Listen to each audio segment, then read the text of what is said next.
ഇപ്പം ഞാൻ ഈ നൊയമ്പിലെ ഒരു പാട്ടാണ് ഇങ്ങോട്ട് വന്നപ്പോൾ ഇങ്ങനെ യൂട്യൂബിനകത്ത് കിടപ്പുണ്ട്, അതാ കേട്ടോണ്ടാ വന്നത്.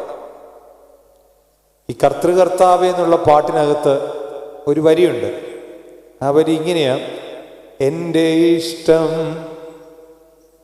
ബാക്കിയറിയാമോ? നിന്റേതാവാൻ ആശിക്കുന്നു സകലേശ്വരനാം സർവപിതാവേ വന്ദിക്കുന്നു. ഇത് കാലഘട്ടത്തിൻ്റെ വ്യത്യാസത്തിൽ അർത്ഥവ്യത്യാസം സംഭവിച്ച വരിയായിട്ട് എനിക്ക് തോന്നി.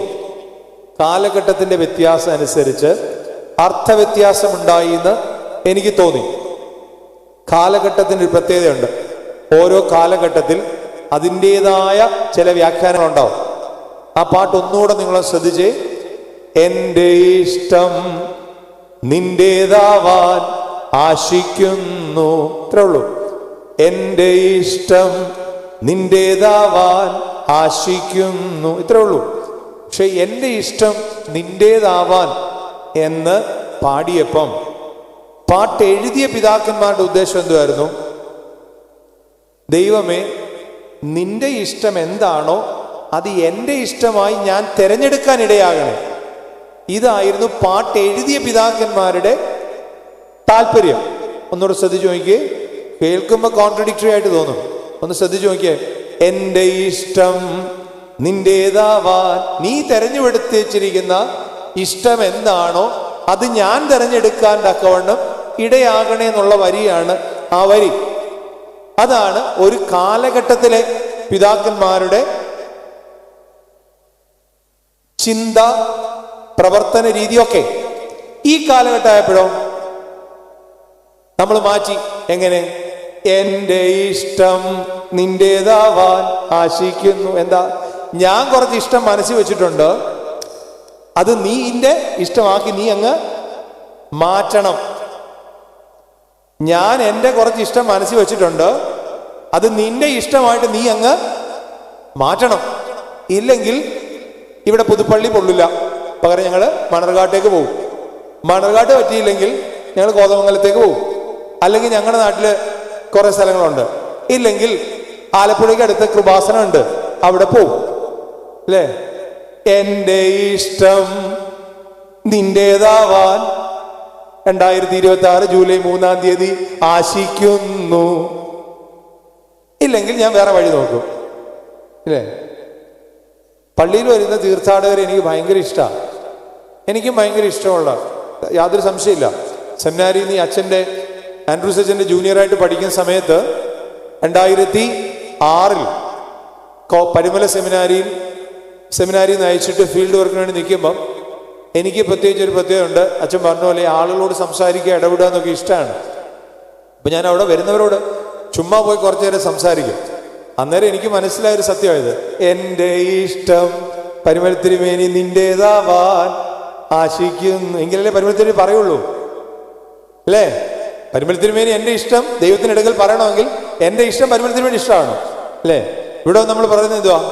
എൻ്റെ ഇഷ്ടം ഈ പുണ്യാളച്ച നിന്റെ ഇഷ്ടമാവാൻ ആശിക്കുന്നു.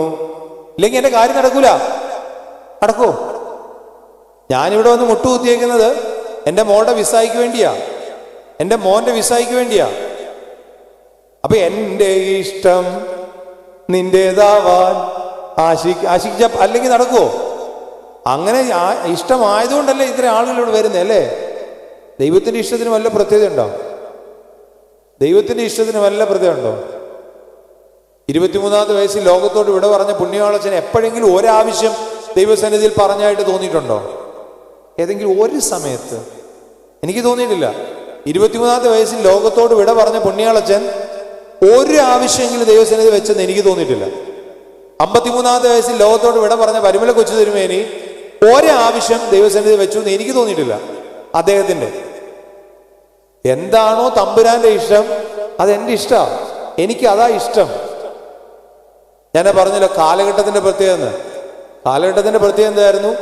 50 വർഷത്തിന് മുമ്പ് അപ്പച്ചൻ ഏത് പെൺകുട്ടിയെ തിരഞ്ഞെടുക്കുന്നോ, അമ്മച്ചി ഏത് ചെറുക്കനെ തിരഞ്ഞെടുക്കുന്നോ, നിന്റെ ഇഷ്ടം എന്റേത്. അല്ല എനിക്ക് എന്താ പ്രത്യേകിച്ച് ഇഷ്ടക്കുറവും ഇഷ്ടക്കൂടുതലും എന്നാ? ഇപ്പൊ അങ്ങനെയല്ല. അപ്പച്ചൻ തിരഞ്ഞെടുത്ത് അപ്പച്ചൻ കെട്ടിക്കും, എനിക്ക് വിരോധമൊന്നുമില്ല. എനിക്ക് എൻ്റെതായ കുറെ ഇഷ്ടങ്ങളുണ്ട്. എനിക്ക് എൻ്റെതായ കുറെ താല്പര്യങ്ങളുണ്ട്. അത് സാധിച്ചു തന്നാൽ അപ്പൻ അപ്പനാണ്, ദൈവം ദൈവമാണ്. അല്ലെ അപ്പൻ അപ്പനുമല്ല, ദൈവം ദൈവമല്ല. ഒരു തർക്കമില്ലാത്ത ലോകത്ത് നമ്മൾ ജീവിക്കുന്നത്. അതുമായി ബന്ധപ്പെട്ട് ഒരു വലിയ വ്യക്തിയായിരുന്നു അച്ഛൻ പറഞ്ഞ തോമാസ് ശ്ലീഹ. തോമാസ് ശ്ലീഹ മരിച്ച ദിവസം ഇന്നല്ലെന്ന് നമുക്ക് നല്ല ഭംഗിയായിട്ട് അറിയാം. തോമാസ് ശ്ലീഹ മരിച്ചത് ഡിസംബർ 21. മലങ്കര സഭയെ സംബന്ധിച്ചിടത്തോളം ഏറ്റവും പ്രധാനപ്പെട്ട ദിവസം അതാണ്. എന്നാൽ ജൂലൈ 3 പരിശുദ്ധന്റെ തിരുശേഷി പെടേസയിലേക്ക് കൊണ്ടുപോയതാ. നമ്മുടെ കയ്യിലിരുന്ന അപ്പച്ചന്റെ സ്വത്ത്, അപ്പച്ചന്റെ ശരീരം പലരും എടുത്തോണ്ട് പോയ ദിവസമാണ്. പക്ഷെ അപ്പച്ചന്റെ ജീവിതത്തിലെ ഒരു പ്രധാന ദിവസമായിട്ടാണ് ജൂലൈ 3 നമ്മൾ ദുഃഖറാനായിട്ടൊക്കെ ആചരിക്കുന്നത്. എന്തായിരുന്നു ആ പിതാവിന്റെ ഏറ്റവും വലിയ പ്രത്യേകത? ആ പിതാവിന് കുറച്ച് ഇഷ്ടങ്ങളൊക്കെ ഉണ്ടായി എന്ന് എനിക്ക് വായിക്കുമ്പോൾ തോന്നാറുണ്ട്. പക്ഷേ ആ ഇഷ്ടങ്ങളൊന്നും ആത്യന്തികമായ ഇഷ്ടമല്ലായിരുന്നു. എന്താണ്? നിങ്ങൾ എടുത്തു നോക്കിയോളൂ. അദ്ദേഹത്തിന് അവിടെ നിൽക്കാനായിരുന്നു ഇഷ്ടം. അന്നേരമാണ് ഗുരു പോവാന്ന് പറഞ്ഞ്, എന്നാ പിന്നെ അവന്റെ കൂടെ പോയി നമുക്കും അങ്ങ് മരിക്കാം, എൻ്റെ ഇഷ്ടത്തിന് വലിയ വിലയൊന്നും വേണ്ട. ഭാരതത്തിലേക്ക് വരാൻ വേണ്ടി അദ്ദേഹത്തിന് നറുക്ക് വീണു. നറുക്ക് വീട്ടുമ്പം ഇപ്പൊ നമ്മളൊക്കെ വലിയ അഭിമാനത്തോടെ അതാ ഇതാന്നൊക്കെ പറയുന്നെങ്കിലും ആ കാലഘട്ടത്തിന്റെ ചരിത്രം എടുത്തു നോക്കുമ്പം മനുഷ്യനെ പരസ്പരം കൊന്നു തിന്നുന്ന രാജ്യം എന്നൊക്കെയാ എഴുതിയേക്കുന്നത്. അങ്ങനെയുള്ള നരഭോജികളുടെ നാട്ടിലേക്ക് ഞാൻ പോകില്ല എന്നൊക്കെ പറഞ്ഞായിട്ടാ ചരിത്രം എഴുതി വെച്ചേക്കുന്നത്. എന്നിട്ട് പറഞ്ഞു എൻ്റെ ഇഷ്ടമല്ല, അവിടുത്തെ ഇഷ്ടം നിറവേറട്ടെ. അങ്ങനെയുള്ള പിതാവിന്റെ ഓർമ്മയിൽ നമ്മൾ നിൽക്കുകയാണ്. മറന്നു പോകാതെ ആ പിതാവിന്റെ ഇഷ്ടം എന്തായിരുന്നു അതൊന്ന് മനസ്സിലാക്കി എടുക്കാൻ ഈ ദിവസം സഹായിക്കട്ടെ. നേരത്തെ പറഞ്ഞ പോലെ പുണ്യാളച്ചന്റെ ജീവിതത്തിലും അത് തന്നെയായിരുന്നു. പുണ്യാളച്ചന് വേണമെങ്കിൽ എന്തെല്ലാമൊക്കെയോ ആകായിരുന്നു കേട്ടോ, എന്തെങ്കിലുമൊക്കെയോ ആകായിരുന്നു ലോകപരമായി. അതൊന്നും പുണ്യാളച്ചന്റെ വിഷയമല്ല, ഒരിക്കലും പുണ്യാളച്ചന്റെ വിഷയമായിട്ടില്ല. പുണ്യാളച്ചനൊറ്റ വിഷയമുള്ളൂ, എന്നെ ഞാനാക്കി മാറ്റിയവന്റെ ഇഷ്ടം എൻ്റെതാവണം, വേറെ ഒന്നുമില്ല. എന്നെ ഞാനാക്കി മാറ്റിയവൻ ആരാണോ അവന്റെ ഇഷ്ടം നിറവേറണം. അതിനുവേണ്ടി എന്തും ചെയ്യാൻ പുണ്യാളച്ചൻ തയ്യാറായിരുന്നു. ഇന്നും നമ്മളിൽ കൂടി അത് നിറവേറാൻ ഇടയാകട്ടെ. തീർത്ഥാടന കേന്ദ്രങ്ങളൊക്കെ നല്ലതാണ്. തീർത്ഥാടന കേന്ദ്രത്തിൽ വന്നിട്ട് അവിടെ ആഗ്രഹം സാധിച്ചാൽ പിന്നീട് ആ തീർത്ഥാടന കേന്ദ്രത്തിൽ വരാത്ത ആളുകളുടെ എണ്ണമാണ് കൂടുതൽ. ഇഷ്ടകാര്യം സാധിച്ചു കിട്ടിയാൽ പിന്നീട് ആ സ്ഥലത്ത് വരാത്തവരുടെ എണ്ണമാണ് കൂടുതൽ, വരുന്നവരുടെ എണ്ണം അല്ല. അവരാരോടെങ്കിലും ഒക്കെ പറയും, കാരണം ഇങ്ങനെ ഒരു സ്ഥലത്ത് ഞങ്ങൾ പോയി ഞങ്ങളുടെ ആഗ്രഹം സാധിച്ചു എന്ന് പറയും. അത് കേട്ടോണ്ട് 10 പേര് വരും, പക്ഷെ സാധിച്ചവർ പിന്നെ വരില്ല. ഇത് ഞാൻ പറഞ്ഞല്ലോ, തിരുവചനം പഠിപ്പിക്കുന്ന 10 കുഷ്ഠരോഗികൾക്ക് സൗഖ്യമായിട്ട് ഒരാൾ മാത്രമേ വന്നിട്ടുള്ളൂ. അത് പുതുപ്പള്ളി ആയിരുന്നാലും ഏത് പള്ളി ആയിരുന്നാലും ആ ഒരാളെ തിരിച്ചു വരുള്ളൂ. ബാക്കിയവർ കിട്ടിയ വഴിക്ക് പോകത്തേ ഉള്ളൂ. ഒരു തർക്കവുമില്ല. 2, അതിനോട് ചേർന്ന് തന്നെയാണ് ആർക്കെങ്കിലും ഇവിടെ വന്ന് കിട്ടാതെ പോകുമ്പം പുണ്യാളച്ചനെ ചിത്രീയൊന്നും വിളിക്കണ്ട. പുണ്യാളച്ചന് നല്ല ഉദ്ദേശമുള്ള ആള് തന്നെയാണ്. സർവശക്തനായ ദൈവത്തിന് നല്ല ഉദ്ദേശമുള്ള ആള് തന്നെയാണ്. ഒന്നുമില്ലായ്മ തന്നെ സൃഷ്ടിക്കാൻ കഴിയുന്നുവെങ്കിൽ he has his own decision. നിർണയപ്രകാരം വിളിക്കപ്പെട്ടവർക്ക് സർവ്വതും നന്മയ്ക്കായി കൂടി വ്യാപരിക്കുന്ന നിശ്ചയമുള്ള ദൈവമാണ് ജീവനുള്ള എൻ്റെ ദൈവം. ആ ദൈവത്തെ വിശ്വസിക്കാൻ നമുക്കൊരു ഇത്തിരി പ്രയാസമാവുന്നുള്ളേ ഉള്ളൂ. ഇന്റെ ബിഗിനിങ് നമുക്കൊരു ഇച്ചിരി പ്രയാസമാണ്. അവസാനം കുറച്ചാലം കഴിയുമ്പോഴാണ് അന്ന് ഞാൻ ആശിച്ച ആഗ്രഹം ദുഷ്ടാഗ്രഹമായിരുന്നെന്നും ഇന്ന് എൻ്റെ ജീവിതത്തിൽ സംഭവിച്ചാണ് നല്ലതെന്നും തിരിച്ചറിയുന്നൊരു സമയം വരാൻ ഇച്ചിരി സമയം എടുക്കും. അതുകൊണ്ട് മനഃശാസ്ത്രജ്ഞന്മാർ പറയുന്നൊരു വാചകമുണ്ട്, അപ്പനെ മകന് തിരിച്ചറിയണമെങ്കിൽ മകൻ ഒരിക്കൽ അപ്പനാകണം, അമ്മയെ മകൾക്ക് തിരിച്ചറിയണമെങ്കിൽ മകൾ ഒരിക്കൽ അമ്മയാകണം. അതുവരെ അമ്മയുടെ വിഷമം എന്താണെന്ന് അപ്പന്റെ വിഷമം എന്താണെന്ന് മക്കൾക്ക് മനസ്സിലാവില്ല. ഇത് മനഃശാസ്ത്രജ്ഞന്മാര് എഴുതി വെച്ചിരിക്കുന്ന ഒരു വാചകമാണ്. പോട്ടെ, ഇതേപോലെ ബന്ധമുള്ള ഒരു വാക്യം നിങ്ങളുടെ ശ്രദ്ധയിലേക്ക് കൊണ്ടുവരാമെന്നാണ് ഞാൻ ആഗ്രഹിക്കുന്നത്. വേദപുസ്തകം കൈകളിലുള്ളവര് ആരെങ്കിലും ഒന്ന് വായിച്ചാൽ നല്ലതായിരിക്കും. ശുദ്ധമുള്ള തിരുവചനത്തിൽ നിന്ന് ന്യായാധിപന്മാരുടെ പുസ്തകം 11-ാം അധ്യായം 36-37 വാക്യം. തിരുവചനം കയ്യിലുള്ളവര് വായിച്ചാൽ നല്ലതാണ്. ന്യായാധിപന്മാരുടെ പുസ്തകം 11-ാം അധ്യായം 36-37 വാക്യം.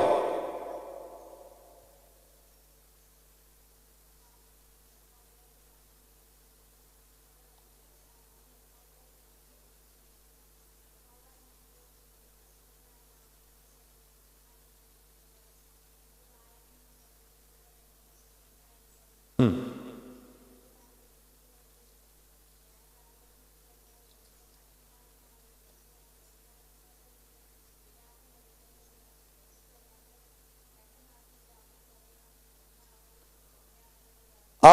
അവനോട്, അപ്പാ, നീ യഹോവയോട് പറഞ്ഞു പോയിട്ടുണ്ടെങ്കിൽ യഹോവ നിനക്ക് വേണ്ടി നിന്റെ ശത്രുക്കളായ അമ്മോന്യരോട് പ്രതികാരം നടത്തിയിരിക്കാൽ നിന്റെ വായിൽ നിന്ന് പുറപ്പെട്ടതുപോലെ എന്നോട് ചെയ്യുക. എന്നാൽ ഒരു കാര്യം എനിക്ക് വേണ്ടിയിരുന്നു. ഞാൻ പർവ്വതങ്ങളിൽ ചെന്ന് എൻ്റെ സഖിമാരുമായി എൻ്റെ കന്യാത്വത്തെക്കുറിച്ച് വിലാപം കഴിക്കേണ്ടതിന് എനിക്ക് 2 മാസത്തെ അവധി തരണം എന്ന് പറഞ്ഞു. സഹോദരങ്ങളെ, ഇവിടെ കൂടുതൽ പേരും ഓർത്തഡോക്സ് സഭാവിശ്വാസികൾ അല്ലെങ്കിൽ ഓർത്തഡോക്സ് പാരമ്പര്യത്തിൽപ്പെട്ടവരാണെന്നാ എനിക്ക് തോന്നി. എൻ്റെ ചിന്ത പറയട്ടെ, തമ്പുരാൻ നമുക്ക് തന്ന ഏറ്റവും വലിയ അനുഗ്രഹം 2 രൂപത്തിലാണ്. തമ്പുരാൻ നമുക്ക് നൽകിയ ഏറ്റവും വലിയ അനുഗ്രഹം ഈ 2026 നിന്ന് ഞാൻ നോക്കുമ്പം 2 രൂപത്തിലാണ്. അതിലൊന്ന് നിങ്ങൾക്ക് കിട്ടണമെങ്കിൽ ആരുടെയെങ്കിലും സഹായം വേണം. മറ്റൊന്ന് നിങ്ങളുടെ കൂടെ എപ്പോഴും ഉണ്ടായിരിക്കേണ്ടതാണ്. ഒന്നാം സ്ഥാനം ഞാൻ പറഞ്ഞല്ലോ, ആരുടെയെങ്കിലും സഹായം കൂടിയേ പറ്റുള്ളൂ. നിങ്ങൾക്ക് കിട്ടിയ അനുഗ്രഹമല്ല, എനിക്ക് കിട്ടിയ അനുഗ്രഹമാണ്. അതിന് ആരുടെയെങ്കിലും സഹായം കൂടെ വന്നേ പറ്റുള്ളൂ. 2, നമ്മുടെ കൂടെ എപ്പോഴും ഉള്ളതാണ്. ഒന്നാമത്തേതിന് പറയുന്ന പേര് വിശുദ്ധ കുർബാന എന്നാണ്. തമ്പുരാൻ നൽകിയ ഏറ്റവും വലിയ ഭാഗ്യമാണ്. അതിൻ്റെ ആന്തരികമായ അർത്ഥത്തിലേക്ക് നമ്മൾ കടന്നാലേ അതിൻ്റെ അർത്ഥം മനസ്സിലാകുന്നുള്ളേ ഉള്ളൂ. അത് നമ്മുടെ കൂടെ ആരുടെയെങ്കിലും ഒരു സഹായത്തെ, അതായത് വന്ദിരായ വൈദികരുടെ ബലിയർപ്പണത്തിൽ കൂടി നമുക്ക് കിട്ടുന്നതാണ്. അല്ല നമുക്ക് കൈകളിൽ എന്താനോ കിട്ടുന്ന സമയത്ത് കഴിക്കാനോ ഒന്നും പറ്റുന്നതല്ല വിശുദ്ധ ബലി, വിശുദ്ധ കുർബാന. എന്നാൽ രണ്ടാമത്തേത്, it's A blessing. It will be with us all the time. എപ്പോഴും കൂടെ കൊണ്ടുപോകാൻ പറ്റുന്ന അനുഗ്രഹമാണ്. അതിൻ്റെ പേരാണ് തിരുവചനം. പരിശുദ്ധ മദ്ബഹായിൽ 2 ത്രോണോസ് ഉണ്ട്. അതിലൊന്ന് അവതരിച്ച വചനത്തിന്റെ ത്രോണോസായ ബലിപീഠം, 2 വചനമായ ദൈവത്തിന്റെ ബലിപീഠം. ആ ബലിപീഠമാകാൻ, എവൻഗേലിയോൻ മേശയാകാൻ പച്ചയും ചുവപ്പും തുണിയിട്ട ഒരു മേശയാകണമെന്ന് യാതൊരു നിർബന്ധവും ഇല്ല. ഈ നീളത്തിലുള്ള ഒരു എവൻഗേലിയോൻ മേശയാകാൻ എനിക്ക് നിങ്ങൾക്കൊക്കെ സാധിക്കും. അലങ്കര സഭയുടെ മക്കളോട് പ്രത്യേകിച്ച് പറയുക, കയ്യിലിരിക്കണം ഒരു തിരുവചനം കഴിവിന്റെ പരമാവധി സമയത്ത്. അറിഞ്ഞു അറിയാതെയും ഞാൻ ഉൾപ്പെടെയുള്ള വൈദികരും അവൈദികരുമായിട്ടുള്ള നമുക്കൊക്കെ ട്രാക്ക് തെറ്റില്ല എന്നൊന്നും ഞാൻ പറയത്തേയില്ല. ആരെങ്കിലും തെറ്റത്തില്ല, വിശുദ്ധരാണെന്നൊക്കെ പറയുകയാണെങ്കിൽ മാനുഷികമാണ്, തെറ്റാൻ സാധ്യതയുണ്ട്. പക്ഷെ അവിടെ ആ ട്രാക്ക് ഒന്ന് ക്ലിയർ ചെയ്യണമെങ്കിൽ ഈ തിരുവചനം കൈകളിൽ ഏന്തട്ടെ. എവൻഗേലിയോൻ മേശ എന്ന് പറയുന്നത് പരിശുദ്ധ ത്രോണോസിൽ മാത്രമല്ല, നമ്മളൊക്കെ എവൻഗേലിയോൻ മേശയാകട്ടെ. പരിശുദ്ധ ത്രോണോസ് നമ്മൾ വിശുദ്ധ കുർബാന അനുഭവിക്കുമ്പോൾ നമ്മളായി മാറുന്നെങ്കിൽ എവൻഗേലിയോൻ മേശ അതുപോലെ തന്നെ ആകട്ടെ എന്ന് ആഗ്രഹിക്കാം. ഇവിടെ പറഞ്ഞ വാചകത്തിലേക്ക്, അവൾ അവനോട്, അപ്പാ, നീ യഹോവയോട് പറഞ്ഞു പോയിട്ടുണ്ട് എങ്കിൽ യഹോവ നിനക്ക് വേണ്ടി നിന്റെ ശത്രുക്കളായ അമ്മോന്യരോട് പ്രതികാരം നടത്തിയിരിക്കാൻ നിന്റെ വായിൽ നിന്ന് പുറപ്പെട്ടതുപോലെ എന്നോട് ചെയ്യാം. എന്നാൽ ഒരു കാര്യം എനിക്ക് വേണ്ടിയിരുന്നു. ഞാൻ പർവ്വതങ്ങളിൽ ചെന്ന് എന്റെ സഖിമാരുമൊത്ത് എന്റെ കന്യാത്വത്തെക്കുറിച്ച് വിലാപം കഴിക്കേണ്ടതിന് 2 മാസത്തെ അവധി തരണം എന്ന് അവൾ അവിടെ അപ്പനോട് പറഞ്ഞു. ഈ അവൾ ആരാ, അവിടെ അപ്പൻ ആരാ എന്നൊക്കെ ചിലർക്കെങ്കിലും മനസ്സിലായി കാണും എന്നാണ് എൻ്റെ വിചാരം. എങ്കിലും 11-ാം അധ്യായത്തിന്റെ 1-ാം വാക്യം, 11-ാം അധ്യായത്തിന്റെ 1-ാം വാക്യം. അച്ഛാ, മൈക്ക് ഒരെണ്ണം അങ്ങോട്ട് എത്തിക്കുക.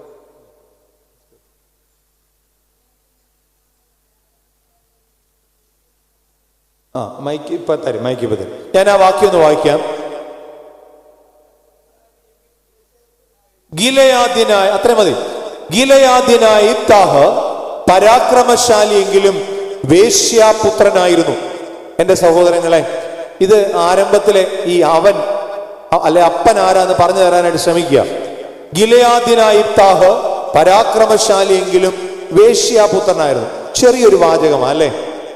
ആ മൈക്ക് അവിടെ ചെല്ലുന്നിടം വരെ അതിൻ്റെ പുറകിലിരിക്കും. ഇനി ആ മൈക്ക് അവിടെ ചെല്ലണം, അതുവരെ വിശ്രമം ഉണ്ടാവില്ല.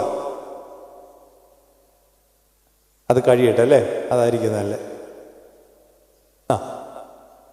ശ്രദ്ധിച്ചേ, ഗിലെയാദ്യനായ ഇഫ്താഹ് പരാക്രമശാലിയെങ്കിലും 11:30 അല്ലേ?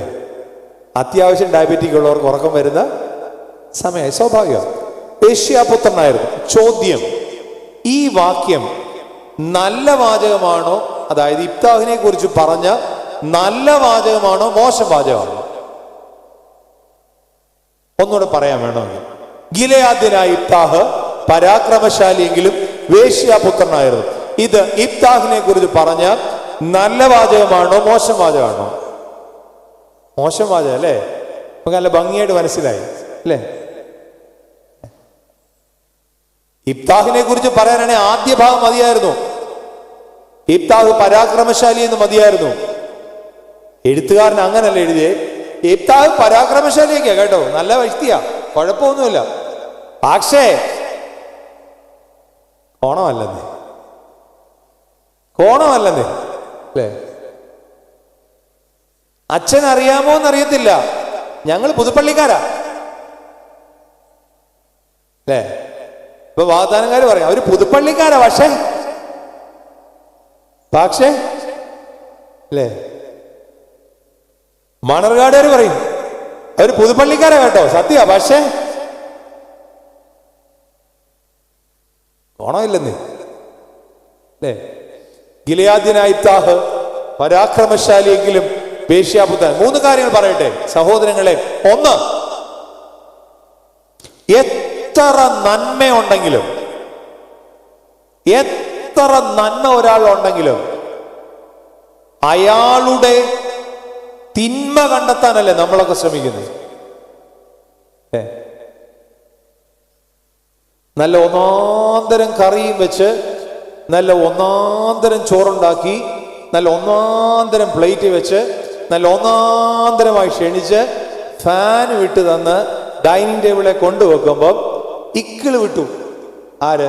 ഭർത്താവോ ഭാര്യയോ ആരും ആട്ടെ, രണ്ടുപേരും ആർക്ക് വേണേലും ചോറുണ്ടാക്കാനും കറി ഉണ്ടാക്കാനും പറ്റുമല്ലോ. ഇക്കിള് വിട്ടപ്പം ഒരു ഗ്ലാസ് വെള്ളം എടുത്തുകൊണ്ട് തന്നു. വെള്ളം പതിവിലും ചൂടായിരുന്നു. എന്തായിരിക്കും ഉണ്ടാകാൻ പോകുന്ന അവസ്ഥ? വെള്ളം കൊണ്ട് തന്നേക്കൊക്കെ വാ കൊള്ളിക്കുക അല്ലേ? ഈ ഉണ്ടാക്കിയ കറിയും ചോറും ഫാനും ക്ഷണവും എല്ലാം അല്ലെ? ഞാൻ പറഞ്ഞത് സത്യമാണെന്ന് എനിക്ക് തോന്നുന്നു അല്ലേ? അമ്മച്ചി കുളിപ്പിച്ച് ഇരുത്തി പൗഡറൊക്കെ ഇടിയിപ്പിച്ചു അല്ലേ? സുന്ദരിയാക്കി. അങ്ങേലത്തെ മരുമോളാന്നെ സ്ഥിരം ചവിട്ടുകയാണ്. ഇതൊന്നും ചെയ്യാതെ ഇവിടെ വല്ല പോലെ കരുതി. പക്ഷെ എന്തോ വന്നപ്പോ അവക്ക് അവിടെ വീട്ടിലൊന്ന് പോകേണ്ടി വന്നു അല്ലേ? അമ്മച്ചി പറയുന്നതായിരിക്കും ബാക്കി മൊത്തം ദിവസം അങ്ങട് അല്ലേ? അങ്ങനെ ഓരോന്നും എടുത്തു നോക്കി. എത്ര നന്മ ചെയ്താല്, എത്ര ഭംഗിയായിട്ട് അല്ലേ? ഇപ്പൊ ഞങ്ങൾ അച്ഛന്മാരെ കുറിച്ച് പറയുന്നത്, ചില അച്ഛന്മാർക്ക് പാടാനുള്ള കഴിവ് കാണത്തില്ല. നല്ല അനുതാപത്തോടെ ഹൃദയം നുറുങ്ങി തന്നെ അദ്ദേഹം വിശുദ്ധ ബലി അർപ്പിക്കും. അവസാനത്തെ ഹൂത്തോമോ അത്ര അങ്ങോട്ട് വെക്കത്തില്ല അല്ലേ? അച്ഛൻ്റെ കുർബാനയൊക്കെ കൊള്ളാം, പക്ഷെ എന്നാലും ആ ഹൂത്തോമ അങ്ങോട്ട് നമുക്ക് ആ ഹൂത്തോമയിലാന്നല്ല ഇരിക്കുന്ന ഐറ്റം. ഇനി എനിക്ക് എല്ലാം കൂടെ പറയാനാണെങ്കിൽ എല്ലാ സ്ഥലത്തും നിങ്ങൾ നോക്കിയേ, നമ്മുടെ കണ്ണെപ്പോഴും നെഗറ്റീവിലല്ലേ ഉടക്കത്തുള്ളൂ. സോഷ്യൽ മീഡിയയിൽ ചില കാര്യങ്ങളൊക്കെ ചെയ്യുമെന്ന് ആൻഡ്രൂസ് അച്ഛൻ എന്നെ കുറിച്ച് പറഞ്ഞു. സന്തോഷം. ചില ആളുകളുണ്ടെന്നേ സോഷ്യൽ മീഡിയയിൽ, ഞാൻ എന്തെങ്കിലും ഒരു കാര്യമായിരിക്കും പറയണേ, ഈ പറയണ വളരെ എവിടെയെങ്കിലുമൊക്കെ ചിലപ്പോൾ കൊണ്ടുപോകുന്നില്ല. ഇപ്പൊ ഉദാഹരണം, ഉമ്മൻചാണ്ടി സാറിനെ കുറിച്ച് പറഞ്ഞപ്പോൾ ഞാൻ പറഞ്ഞു, ഉമ്മൻചാണ്ടി സാറിന്റെ ഖബറിൽ പോയി ഉമ്മൻചാണ്ടി ഞങ്ങൾക്ക് വേണ്ടി അപേക്ഷിക്കണമെന്ന് പറയുന്നതിന് എന്താ തെറ്റെന്താ? വളരെ കൃത്യമായിട്ട് പറഞ്ഞു. അപ്പോഴത്തേക്ക് ചില ആളുകൾ, ആരാന്ന് ഞാൻ പറയില്ല, എന്തായാലും ഉമ്മൻചാണ്ടി സാറിനോട് സ്നേഹം ഇല്ലാത്ത കുറച്ച് പേര്, അവർ ഓൾറെഡി എന്നെ കുറിച്ച് പറഞ്ഞു, ഇയാൾ ആദ്യം അച്ഛനാണ് താടി കിളിപ്പിക്കാൻ. എന്താ വേണം? കിളിക്കാത്തതിന് ഞാൻ എന്നാ ചെയ്യാനാന്നേ? കിളിക്കുന്നില്ല, ഞാൻ വളർത്തിയാനെ. ഞാൻ ഋതുവിനൂട്ടൊക്കെ വളർത്തിയണമെന്ന് എനിക്ക് വലിയ ആഗ്രഹം. കിളിക്കാത്തതിന് ഞാൻ എന്ത് ചെയ്യാൻ പറ്റും? ഞാൻ പറഞ്ഞ കാര്യത്തെക്കുറിച്ച് പറയൂ, ഞാൻ ചെയ്യുന്ന കാര്യത്തെക്കുറിച്ച് പറയൂ. എന്തിനാണെന്നേ വെറുതെ ആവശ്യമില്ലാത്ത നെഗറ്റീവ് തോന്നേ? ഈ പ്രാവശ്യം ഈ കഴിഞ്ഞ 2025 വെളിരാജ്യത്തെ ഒരിടത്തായിരുന്നു. അവിടെ ചെന്ന് അപ്പൊ ഈ കുടുംബമൊക്കെ വിട്ടിട്ട് ഈ കുഞ്ഞുങ്ങൾ വെളിനാട്ടിൽ പോയി താമസിക്കുന്നതിനുള്ള വിഷമമായിരുന്നു എനിക്ക്. ഞാൻ അവരോട് ചോദിച്ചു, നിങ്ങൾ ഇവിടെ ഹാപ്പിയാണോ? ആണ് ഫാദർ, ഒരു കുഴപ്പമില്ല. ഞാൻ എന്നാ നിങ്ങൾ ഹാപ്പി ആയിട്ടിരിക്കാൻ കാരണം എന്താ? ഒറ്റ കാര്യമുള്ളൂ, അമ്മായിമ്മയില്ല അച്ഛാ ഇവിടെ. വെരി സിമ്പിൾ, അമ്മായിമ്മയില്ല അച്ഛാ ഇവിടെ. എന്താ കാര്യം? ഞാൻ ഇച്ചൂടെ ക്ലിയർ ചെയ്തപ്പോൾ കുറ്റവും കുറവും കണ്ടുപിടിക്കുന്നില്ലല്ലോ അച്ഛാ. നമ്മൾ നമ്മുടെയായിട്ട് ജീവിക്കുന്നു, നമുക്ക് എന്നതിന് കുഴപ്പമാണ്? നമ്മൾ അധ്വാനിക്കുന്നു, നമ്മൾ ഭക്ഷണം കഴിക്കുന്നു, ജീവിക്കുന്നു. കുറ്റവും കുറവും കണ്ടുപിടിക്കാൻ ആരുമില്ലല്ലോ. അയലോക്കാരന്, ജപ്പാൻകാരന് നമ്മുടെ കുറ്റവും കുറവും കണ്ടുപിടിച്ചോണ്ടിരിക്കാനാണോ സമയം? ഇവിടെ അങ്ങനല്ലല്ലോ. നീ അപ്പുറത്തെ മാവല മഞ്ഞ നിറമാകുന്നതിന് മുമ്പേ താഴെ വീണു, അതാണ് അവിടുത്തെ കുറ്റം അല്ലേ? എന്തെല്ലാം കുറ്റമാ. ഒന്ന്. രണ്ട്, സഹോദരങ്ങളെ, നമ്മളെ കുറിച്ച് ഇതുപോലെ ആരെങ്കിലുമൊക്കെ പറയുന്നുണ്ടോ? പുതുപ്പള്ളി പള്ളിയിൽ ഇന്ന് അയാൾ വലിയ പ്രസംഗമായിരുന്നു. അല്ല, കിടുക്കും പ്രസംഗം, കയ്യിലിരിപ്പ് അല്ലേ? അങ്ങനെ വല്ലവരൊക്കെ പറയുന്നുണ്ടാവുമോ? ഒന്ന് അന്വേഷിക്കാൻ പറ്റുമോ? ഇത് ഞാൻ പറഞ്ഞല്ല കേട്ടോ, തമ്പുരാൻ ചോദിച്ച ചോദ്യമാ. സാക്ഷാൽ സർവശക്തനായ ദൈവത്തിന്റെ പുത്രൻ ചോദിച്ച ചോദ്യമാണ് അപ്പോസ്തലന്മാരുടെ അടുക്കൽ. നിങ്ങൾ എന്നെ എന്നതിനാ ചോദിച്ചേ? അതറിയണം. എന്താ കാര്യം എന്നറിയോ? ഞാൻ ഉൾപ്പെടെ നമ്മളെല്ലാം പറയുന്നുണ്ടല്ലോ, ഞാൻ ആർക്കും ഒരു കുറ്റവും ചെയ്തില്ല, പക്ഷെ എല്ലാവരും എന്നെ എന്നത്തെ കാരണം എന്താന്നേ? എല്ലാവരും എന്നെ ചീത്ത വിളിക്കുന്നതിന്റെ കാരണം എന്താന്നേ? എന്തോ ഒരു കാരണമില്ലേ? ഞാൻ ആരെ ഒന്നും ചെയ്യാറില്ല, പക്ഷെ എല്ലാവരും എന്നെ എന്നതിന് കാരണം എന്നായിരിക്കും? എന്തേലും ഒരു കാരണം കാണുമല്ലോ എന്നേ.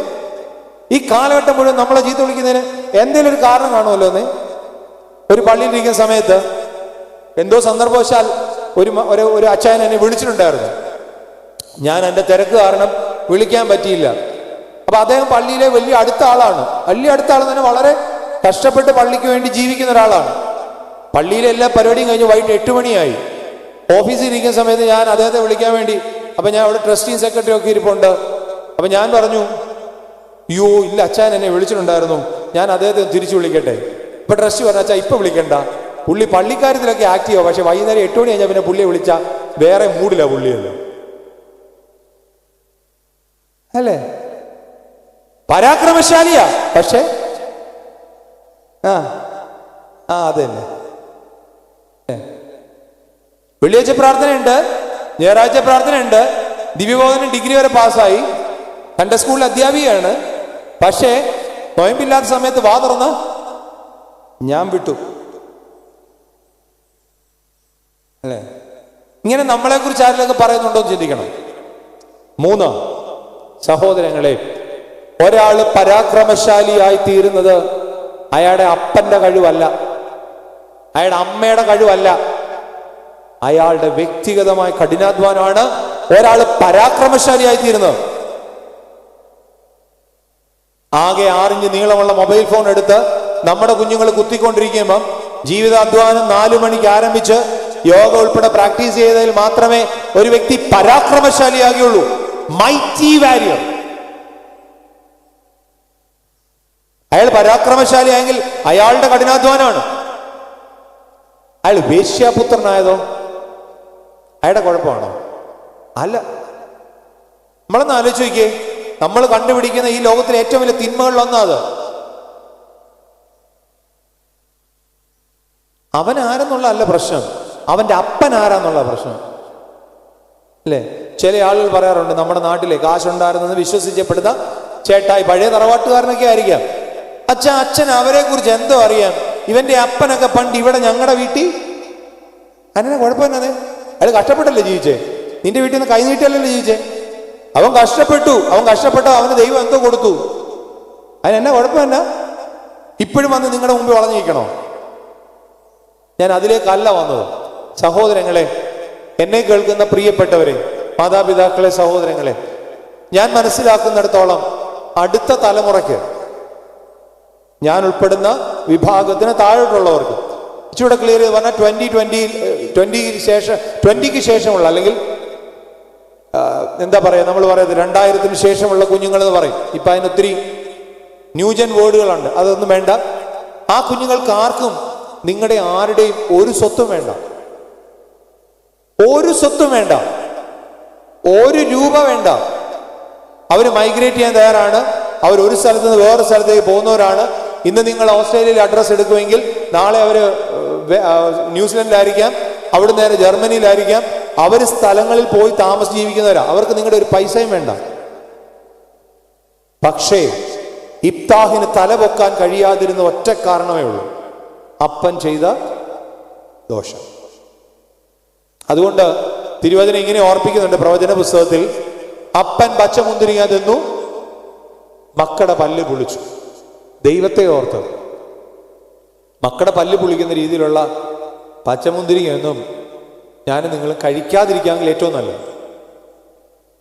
ഞാൻ നിങ്ങളൊക്കെ കഴിക്കുന്ന എല്ലാ പച്ചമുന്തിരിങ്ങയുടെയും ഫലം അനുഭവിക്കാൻ പോകുന്നത് തലമുറയാണ്. പല കുഞ്ഞുങ്ങളും ഹയർ സെക്കൻഡറിയിൽ പഠിപ്പിക്കുന്ന പല കുഞ്ഞുങ്ങളും അപ്പനെയും അമ്മയും സ്കൂളിലേക്ക് കൊണ്ടുവരാത്തതിന് 2 കാരണങ്ങളുണ്ട്. അതിലൊന്ന് അവരുടെ മാർക്ക് കുറവും ഒക്കെയാണ്. മറ്റൊരു കാരണം അവർക്ക് ഇൻട്രൊഡ്യൂസ് ചെയ്യാൻ കഴിയാത്ത രീതിയിലുള്ള ജീവിത സാഹചര്യങ്ങളുള്ള, അതായത് തിന്മപ്പെട്ട സാഹചര്യങ്ങളുള്ള മാതാപിതാക്കളാവുമ്പോഴാണ്. കൊണ്ടുവരുമ്പം ഈ അപ്പൻ ഇരുന്ന് കുടിച്ചതിന്റെ ഫലമായിട്ട് എനിക്ക് രാത്രി പഠിക്കാൻ പറ്റുന്നില്ല എന്ന് മക്കൾ കണ്ണീരൊഴുക്കുന്നത് ഞാൻ കണ്ടിട്ടുള്ളതുകൊണ്ടാണ് പറയുന്നത്. അതുകൊണ്ട് എന്റെ സമയം പെട്ടെന്ന് പോകുന്നുണ്ട്. ഗിലെയാദിന ഇബ്താഹ് പരാക്രമശാലിയെങ്കിലും വേശ്യാപദം. ബാക്കി മൈക്കി കൂടെ വായിച്ചേ. ഞാൻ പറഞ്ഞത് മൈക്കി കൂടെ വായിക്കാൻ എനിക്ക് തോന്നി പ്രസംഗിക്കുന്നത് ശ്രദ്ധിക്കുന്നില്ലെന്ന് തോന്നുന്നു ആരും. മൈക്കി കൂടെ വായിക്കും. ഇബ്താഹിന്റെ ജനകനോ ഗിലെയാദായിരുന്നു. ഗിലെയാദിന്റെ ഭാര്യയും അവന് പുത്രന്മാരെ പ്രസവിച്ചു. അവന്റെ ഭാര്യയുടെ പുത്രന്മാർ വളർന്ന ശേഷം അവർ ഇബ്താഹിനോട്, നീ ഞങ്ങളുടെ പ്രതിഭവനത്തിൽ അവകാശം പ്രാപിക്കുകയില്ല, നീ പരസ്ത്രീയുടെ മകനല്ലോ എന്ന് പറഞ്ഞ് അവനെ നീക്കിക്കളഞ്ഞു. ഒറ്റ ചോദ്യം, നിങ്ങൾ എല്ലാവരും പുതുപ്പള്ളിക്കാർ ബുദ്ധിയുള്ളവരാണ്, അല്ലെങ്കിൽ ഇവിടെ വന്നിരിക്കുന്നവർ ബുദ്ധിയുള്ളവരാണ്. ചോദ്യം ഇത്രേ ഉള്ളൂ, ഗിലെയാദിന്റെ യഥാർത്ഥ ഭാര്യയിൽ അവന് മക്കളുണ്ടായിരുന്നു, ഇബ്താഹും ഉണ്ടായിരുന്നു. ഇവർ ഒരുമിച്ചാണ് താമസിച്ചത്. എപ്പോഴാണ് ഗിലെയാദിന്റെ സഹോദരങ്ങൾ ഗിലെയാദിനെ ആട്ടിക്കളഞ്ഞത്? മക്കളുണ്ട്. വളരെ സിമ്പിൾ. എപ്പോഴാ? എപ്പോഴാ?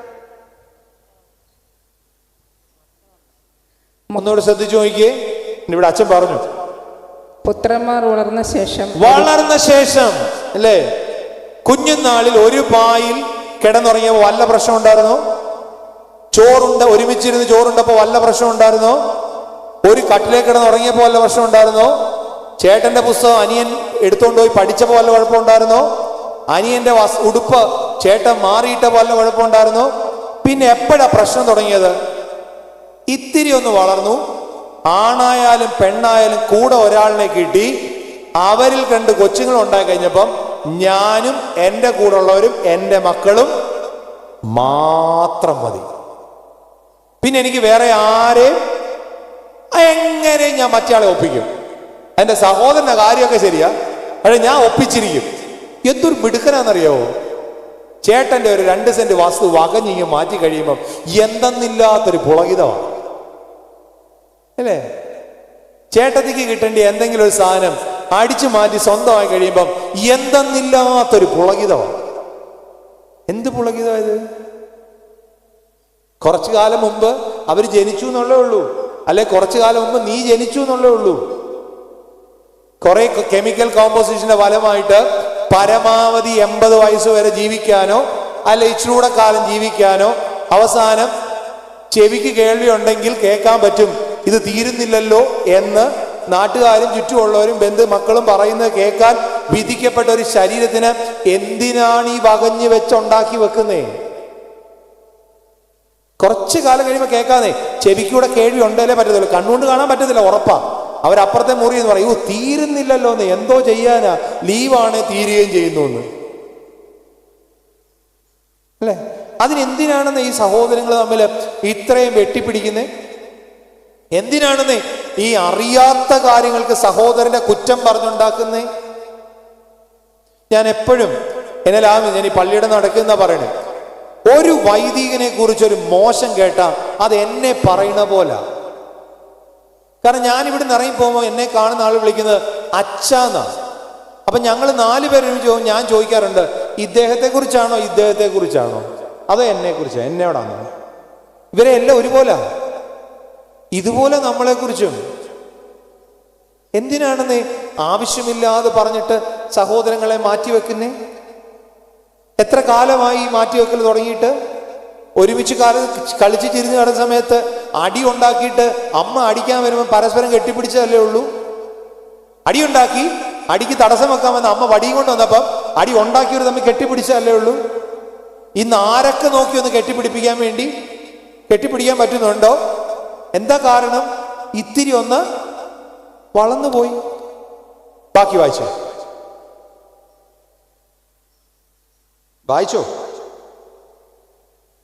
അങ്ങനെ ഇഫ്താഖ് തന്റെ സഹോദരന്മാരെ വിട്ട് തോപദേശത്ത് ചെന്ന് പാർത്തു. നിസ്സാരന്മാരായ ചിലർ ഇഫ്താഖിനോട് ചേർന്ന് അവനുമായി സഞ്ചരിച്ചു. ഒന്ന് ശ്രദ്ധിച്ചേ, ഇതുവരെ ഗിലെയാദിന്റെ മകൻ എന്ന് പറഞ്ഞ് വലിയ പ്രശസ്തിയിൽ നടന്ന മനുഷ്യൻ, ഒരുപാട് സഹോദരങ്ങളുണ്ടെന്ന് പറഞ്ഞ് പ്രശസ്തിയിൽ നടന്ന മനുഷ്യൻ, ഒരു സുപ്രഭാതത്തിൽ അടിച്ചെടുത്ത് പുറത്ത് കളഞ്ഞിട്ട് എവിടെ ജീവിക്കണമെന്നറിയാതെ അലന്ന് നടന്ന സമയത്ത് തോബെന്ന് പറയുന്ന നല്ല ദേശത്ത് നിന്ന് താമസിച്ചപ്പം അവിടെ അദ്ദേഹത്തിന്റെ കൂടെ നടക്കാൻ ഒരു കൂട്ടം ആളുകളുണ്ടായി. ആരാണ്? നിസ്സാരന്മാർ എന്ന് പറഞ്ഞാൽ എന്താ? തോബ് ദേശക്കാരെ വിളിക്കുന്ന പേരാണോ? പുതുപ്പള്ളിക്കാര്, കോട്ടയംകാര്, പത്തനംതിട്ടക്കാര്, അടൂക്കാരെന്നൊക്കെ പറയുന്ന പോലെ ഏതെങ്കിലും ഒരു സ്ഥലപ്പേരാണോ നിസ്സാരന്മാര്? അല്ല. എന്താ നിസ്സാരന്മാരുടെ പ്രത്യേകത? ഉമ്മക്ക് ചേരൂല എന്നേ അവരെ. ഉമ്മക്ക് ചേരൂല, നമ്മുടെ ഡൈനിങ് ടേബിളിൽ ഇരുത്തൂല, നമ്മുടെ മുമ്പിലത്തെ കതവിൽ കൂടി അകത്തോട്ട് കയറാൻ അനുവദിക്കില്ല. അങ്ങനെയുള്ളവരെ വിളിക്കുന്ന പേരാണ്. 2 ഉദാഹരണം കാണാം. അതിൽ ഒരു ഉദാഹരണം വേണേ പറയാം. ഒരു മനുഷ്യൻ യെരുശലേമിൽ എരിഹോവിലേക്ക് പോകുകയാണ്. നല്ല സുന്ദരനും കഴിവുള്ളവനും യഹൂദനുമായ മനുഷ്യനാണ്. അയാൾക്ക് ബോധം ഉണ്ടായിരുന്നെങ്കിൽ അയാള് സ്ഥിരമായി വരുന്ന വഴിയിലായിരുന്നു ഈ എടുത്തോണ്ട് പോകുന്ന കക്ഷി വന്നിരുന്നെങ്കിൽ അദ്ദേഹം പറയുമായിരുന്നു, അങ്ങോട്ട് മാറി നിൽക്കണം, ഞാൻ യഹൂദന്, നീ ആരുവാ? ശമരിയക്കാരൻ, അങ്ങോട്ട് മാറി നിൽക്കൂ, എനിക്ക് പോകാനുള്ള വഴിയാന്ന് പറഞ്ഞേനെ. അവനൊരു നിസ്സാരനാണ് ശമരിയക്കാരൻ. 2, അവിടെ ചെന്നപ്പോഴേ ധനവാനും ലാസറിന്റെ അവസ്ഥ കണ്ടപ്പം ധനവാൻ വല്ലാണ്ട് വിളിച്ചു പറഞ്ഞു, ആ ലാസറിന്റെ കൈ ഒന്ന് വിരലിൽ മുക്കി എന്റെ നാവിനെ ഒന്ന് തണുപ്പിക്കാം. നിങ്ങൾ എപ്പോഴും ഈ ലാസറിന്റെ കയ്യിലെ വിരലിന്റെ അറ്റത്തൂടെ വരുന്ന വെള്ളം ഒന്ന് ശ്രദ്ധിച്ചു നോക്കിയിട്ടുണ്ടോ? ലാസറിന് എന്തുവായിരുന്നു അസുഖം? എന്തുവായിരുന്നു ലാസറിന്റെ അസുഖം? ലാസറിനോട് ചോദിക്കണം അല്ലേ. എന്തായിരുന്നു? കുഷ്ഠരോഗമായിരുന്നു. അപ്പൊ ഈ കൈക്കകത്തെടുക്കുന്ന വെള്ളത്തിനകത്ത് എന്തോടെ വരുമായിരിക്കും? പഴുത്ത ചലവും ചോരയും വരും. അപ്പോഴും അതായാലും കുഴപ്പമില്ല, എന്റെ നാവിനെ ഒന്ന്, അല്ലേ? നമ്മൾ ആയിരിക്കുന്ന സമയത്ത് ആരാ പുള്ളി 3 തവണ ഹൈജീനിക്ക് വരുത്തിയാലേ വെള്ളം കുടിക്കുകയുള്ളൂ. ഇപ്പൊ ലാസറിന്റെ വിരലായാലും കുഴപ്പമില്ല, അല്ലേ?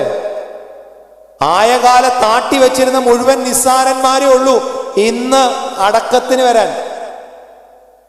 എന്നെ ഏറ്റവും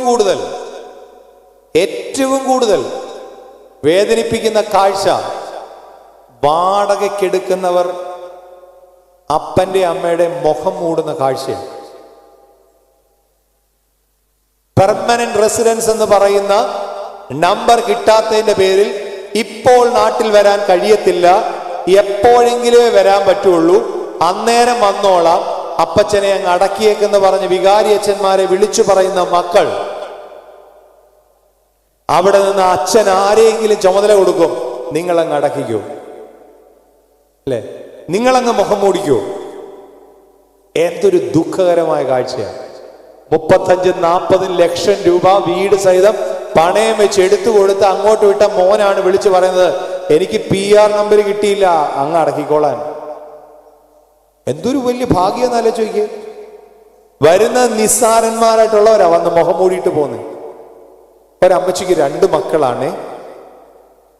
മൂത്ത മോൻ ഭയങ്കര മിടുക്കൻ. മിടുക്കൻ എന്ന് പറഞ്ഞാൽ പോരെ, ഒന്നൊന്നര മിടുക്കൻ. അവൻ പഠിച്ച ബാലപാഠം മുതൽ എഞ്ചിനീയറിംഗ് വരെ അവനല്ലാതെ ഒരുത്തനും അവന്റെ അത്രയും മാർക്ക് കിട്ടിയിട്ടില്ല.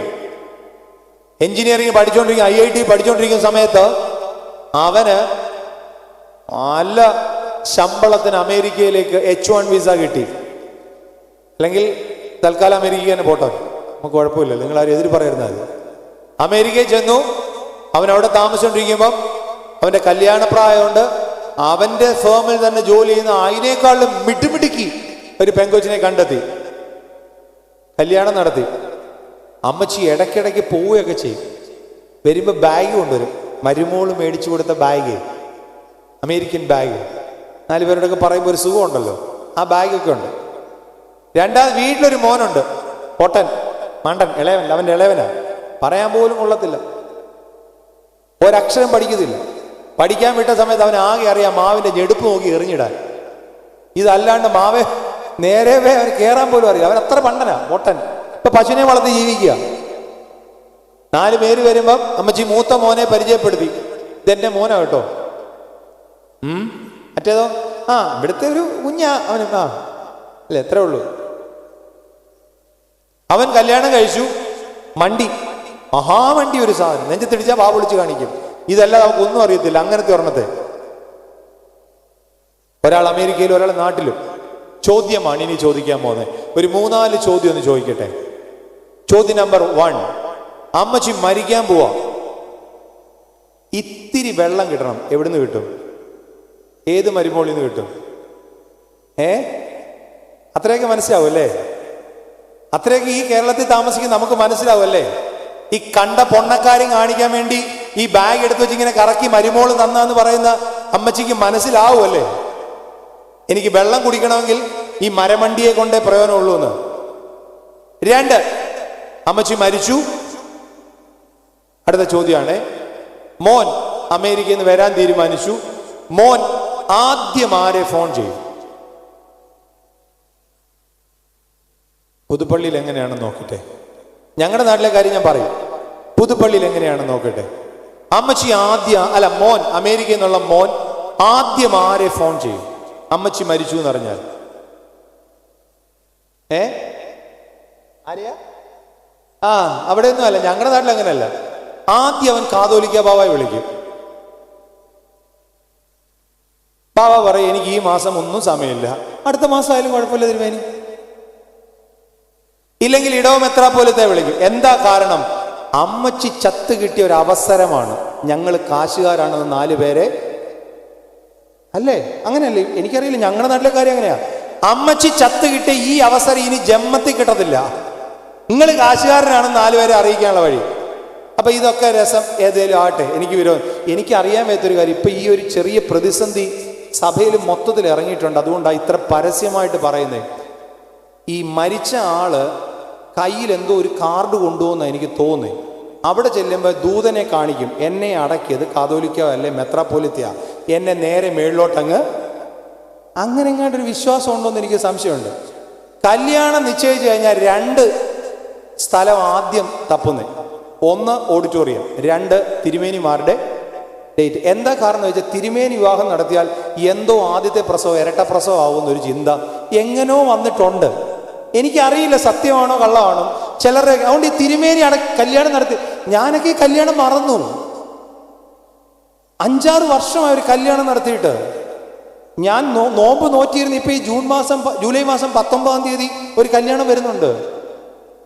ചുമ്മാ പറഞ്ഞല്ല, കല്യാണമായ നമ്മൾ എന്നാ ഡേറ്റ് എന്നല്ല ചോദിക്കുന്നത്, ഏത് തിരുമേനിയാ വരുന്നതെന്ന് അങ്ങോട്ട് ചോദിക്കും.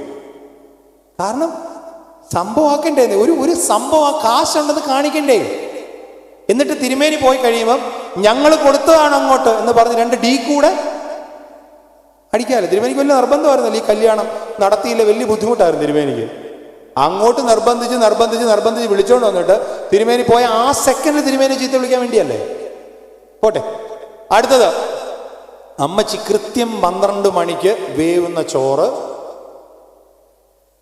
മോരൊഴിച്ച് കഴിക്കുന്ന സ്വഭാവമായിരുന്നു. ഫ്രിഡ്ജിൽ വെച്ചത് അമ്മച്ചി കഴിക്കില്ല, കാരണം അമ്മച്ചിക്ക് ഇഷ്ടമല്ല. പണ്ടേ അമ്മച്ചി അങ്ങനെയാണ്. അപ്പൊ ഇനി 3-ാമത്തെ ചോദ്യത്തിലേക്ക്, അമ്മച്ചി എത്ര ദിവസം ഫ്രിഡ്ജിൽ ഇരിക്കണമെന്ന് ആര് തീരുമാനിക്കും? അതും മനസ്സിലാവും. Very good. ഇനി ഇവിടെ വരുന്നു, അമ്മച്ചിയെ വളരെ ഭംഗിയായിട്ട് അതിമനോഹരമായിട്ട് മൊത്തം പൂവൊക്കെ വിതറി ഫുൾ ലൈവൊക്കെ വെച്ച്, ഞാൻ പറഞ്ഞ ബാവായോ തിരുമേനിമാരെയൊക്കെ വെച്ച് അടക്കം നടത്തുന്നു.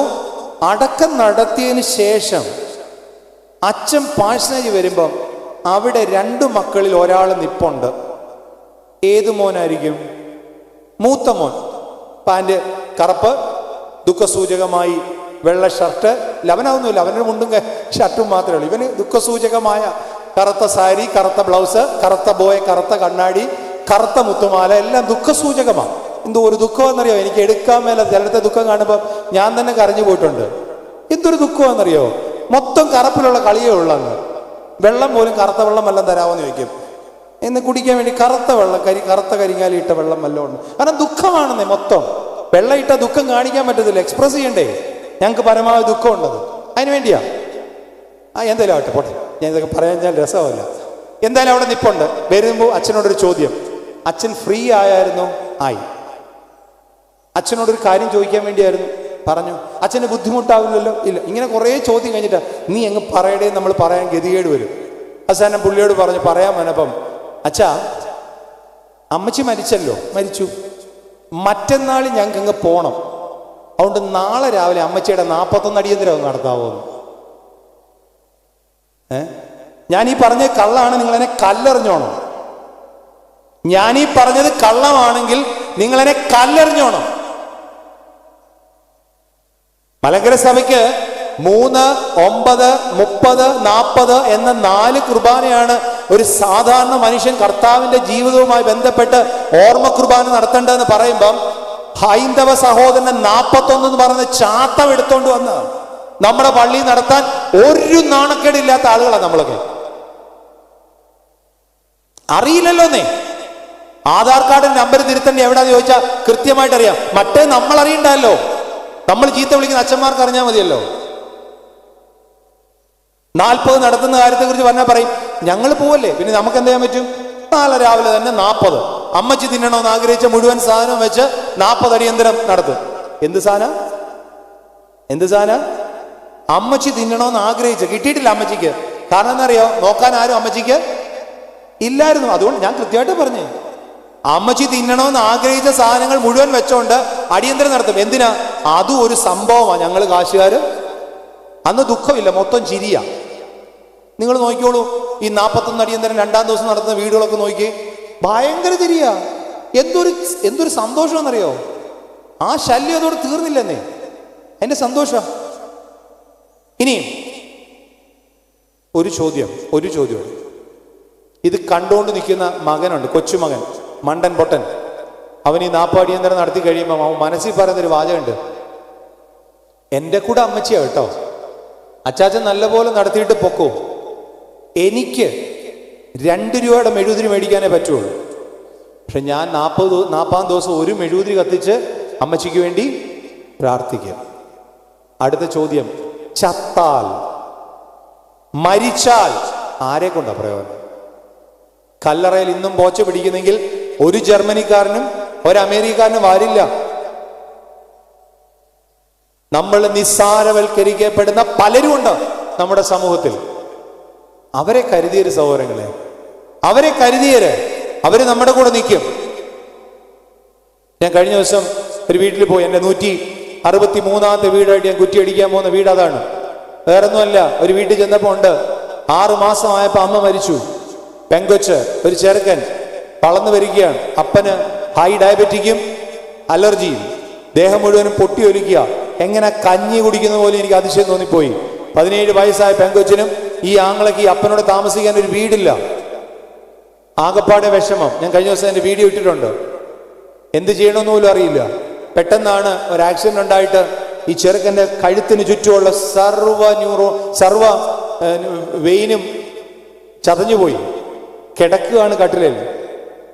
2-ാം നിലയിൽ AC വർക്ക് ചെയ്യാത്തതുകൊണ്ട് ഉറങ്ങാൻ പറ്റുന്നില്ലെന്നുള്ള പരാതിയില്ലാത്തൊരു വീട്. നിസ്സാരരാന്നേ, നമ്മുടെ ചുറ്റുമുള്ളവരാന്നേ, നിസ്സാരരാ. 1,00,000 രൂപയുടെ ഉണ്ടെങ്കിൽ എനിക്ക് അതിനെ കംപ്ലീറ്റ് ചെയ്യാൻ പറ്റും. നിസ്സാരരാ, ഇവരെ ഉള്ളൂ കൂടെ നടക്കാൻ. അതുകൊണ്ട് ആ ബോധമുള്ള അപ്പച്ചന്മാര് പറഞ്ഞു, തോളപ്പത്തിന് താഴെയുള്ള ബന്ധം മതി. ഓളപ്പത്തിന് മേളിലോട്ട് പോകുമ്പോൾ അവർക്ക് തോളെ കൈയിടാൻ വേറെ ആളുകളുണ്ടെന്നേ. പോട്ടെ, ബാക്കി വായിച്ചേ. അങ്ങനെ നിസ്സാര, പോട്ടെ, ഞാൻ കഥ പറയാം. ഇപ്പൊ തന്നെ 11:45. അങ്ങനെ ഇരിക്കുന്ന സമയത്ത് ഇവര് ചെന്നു. ഈ ആരാ?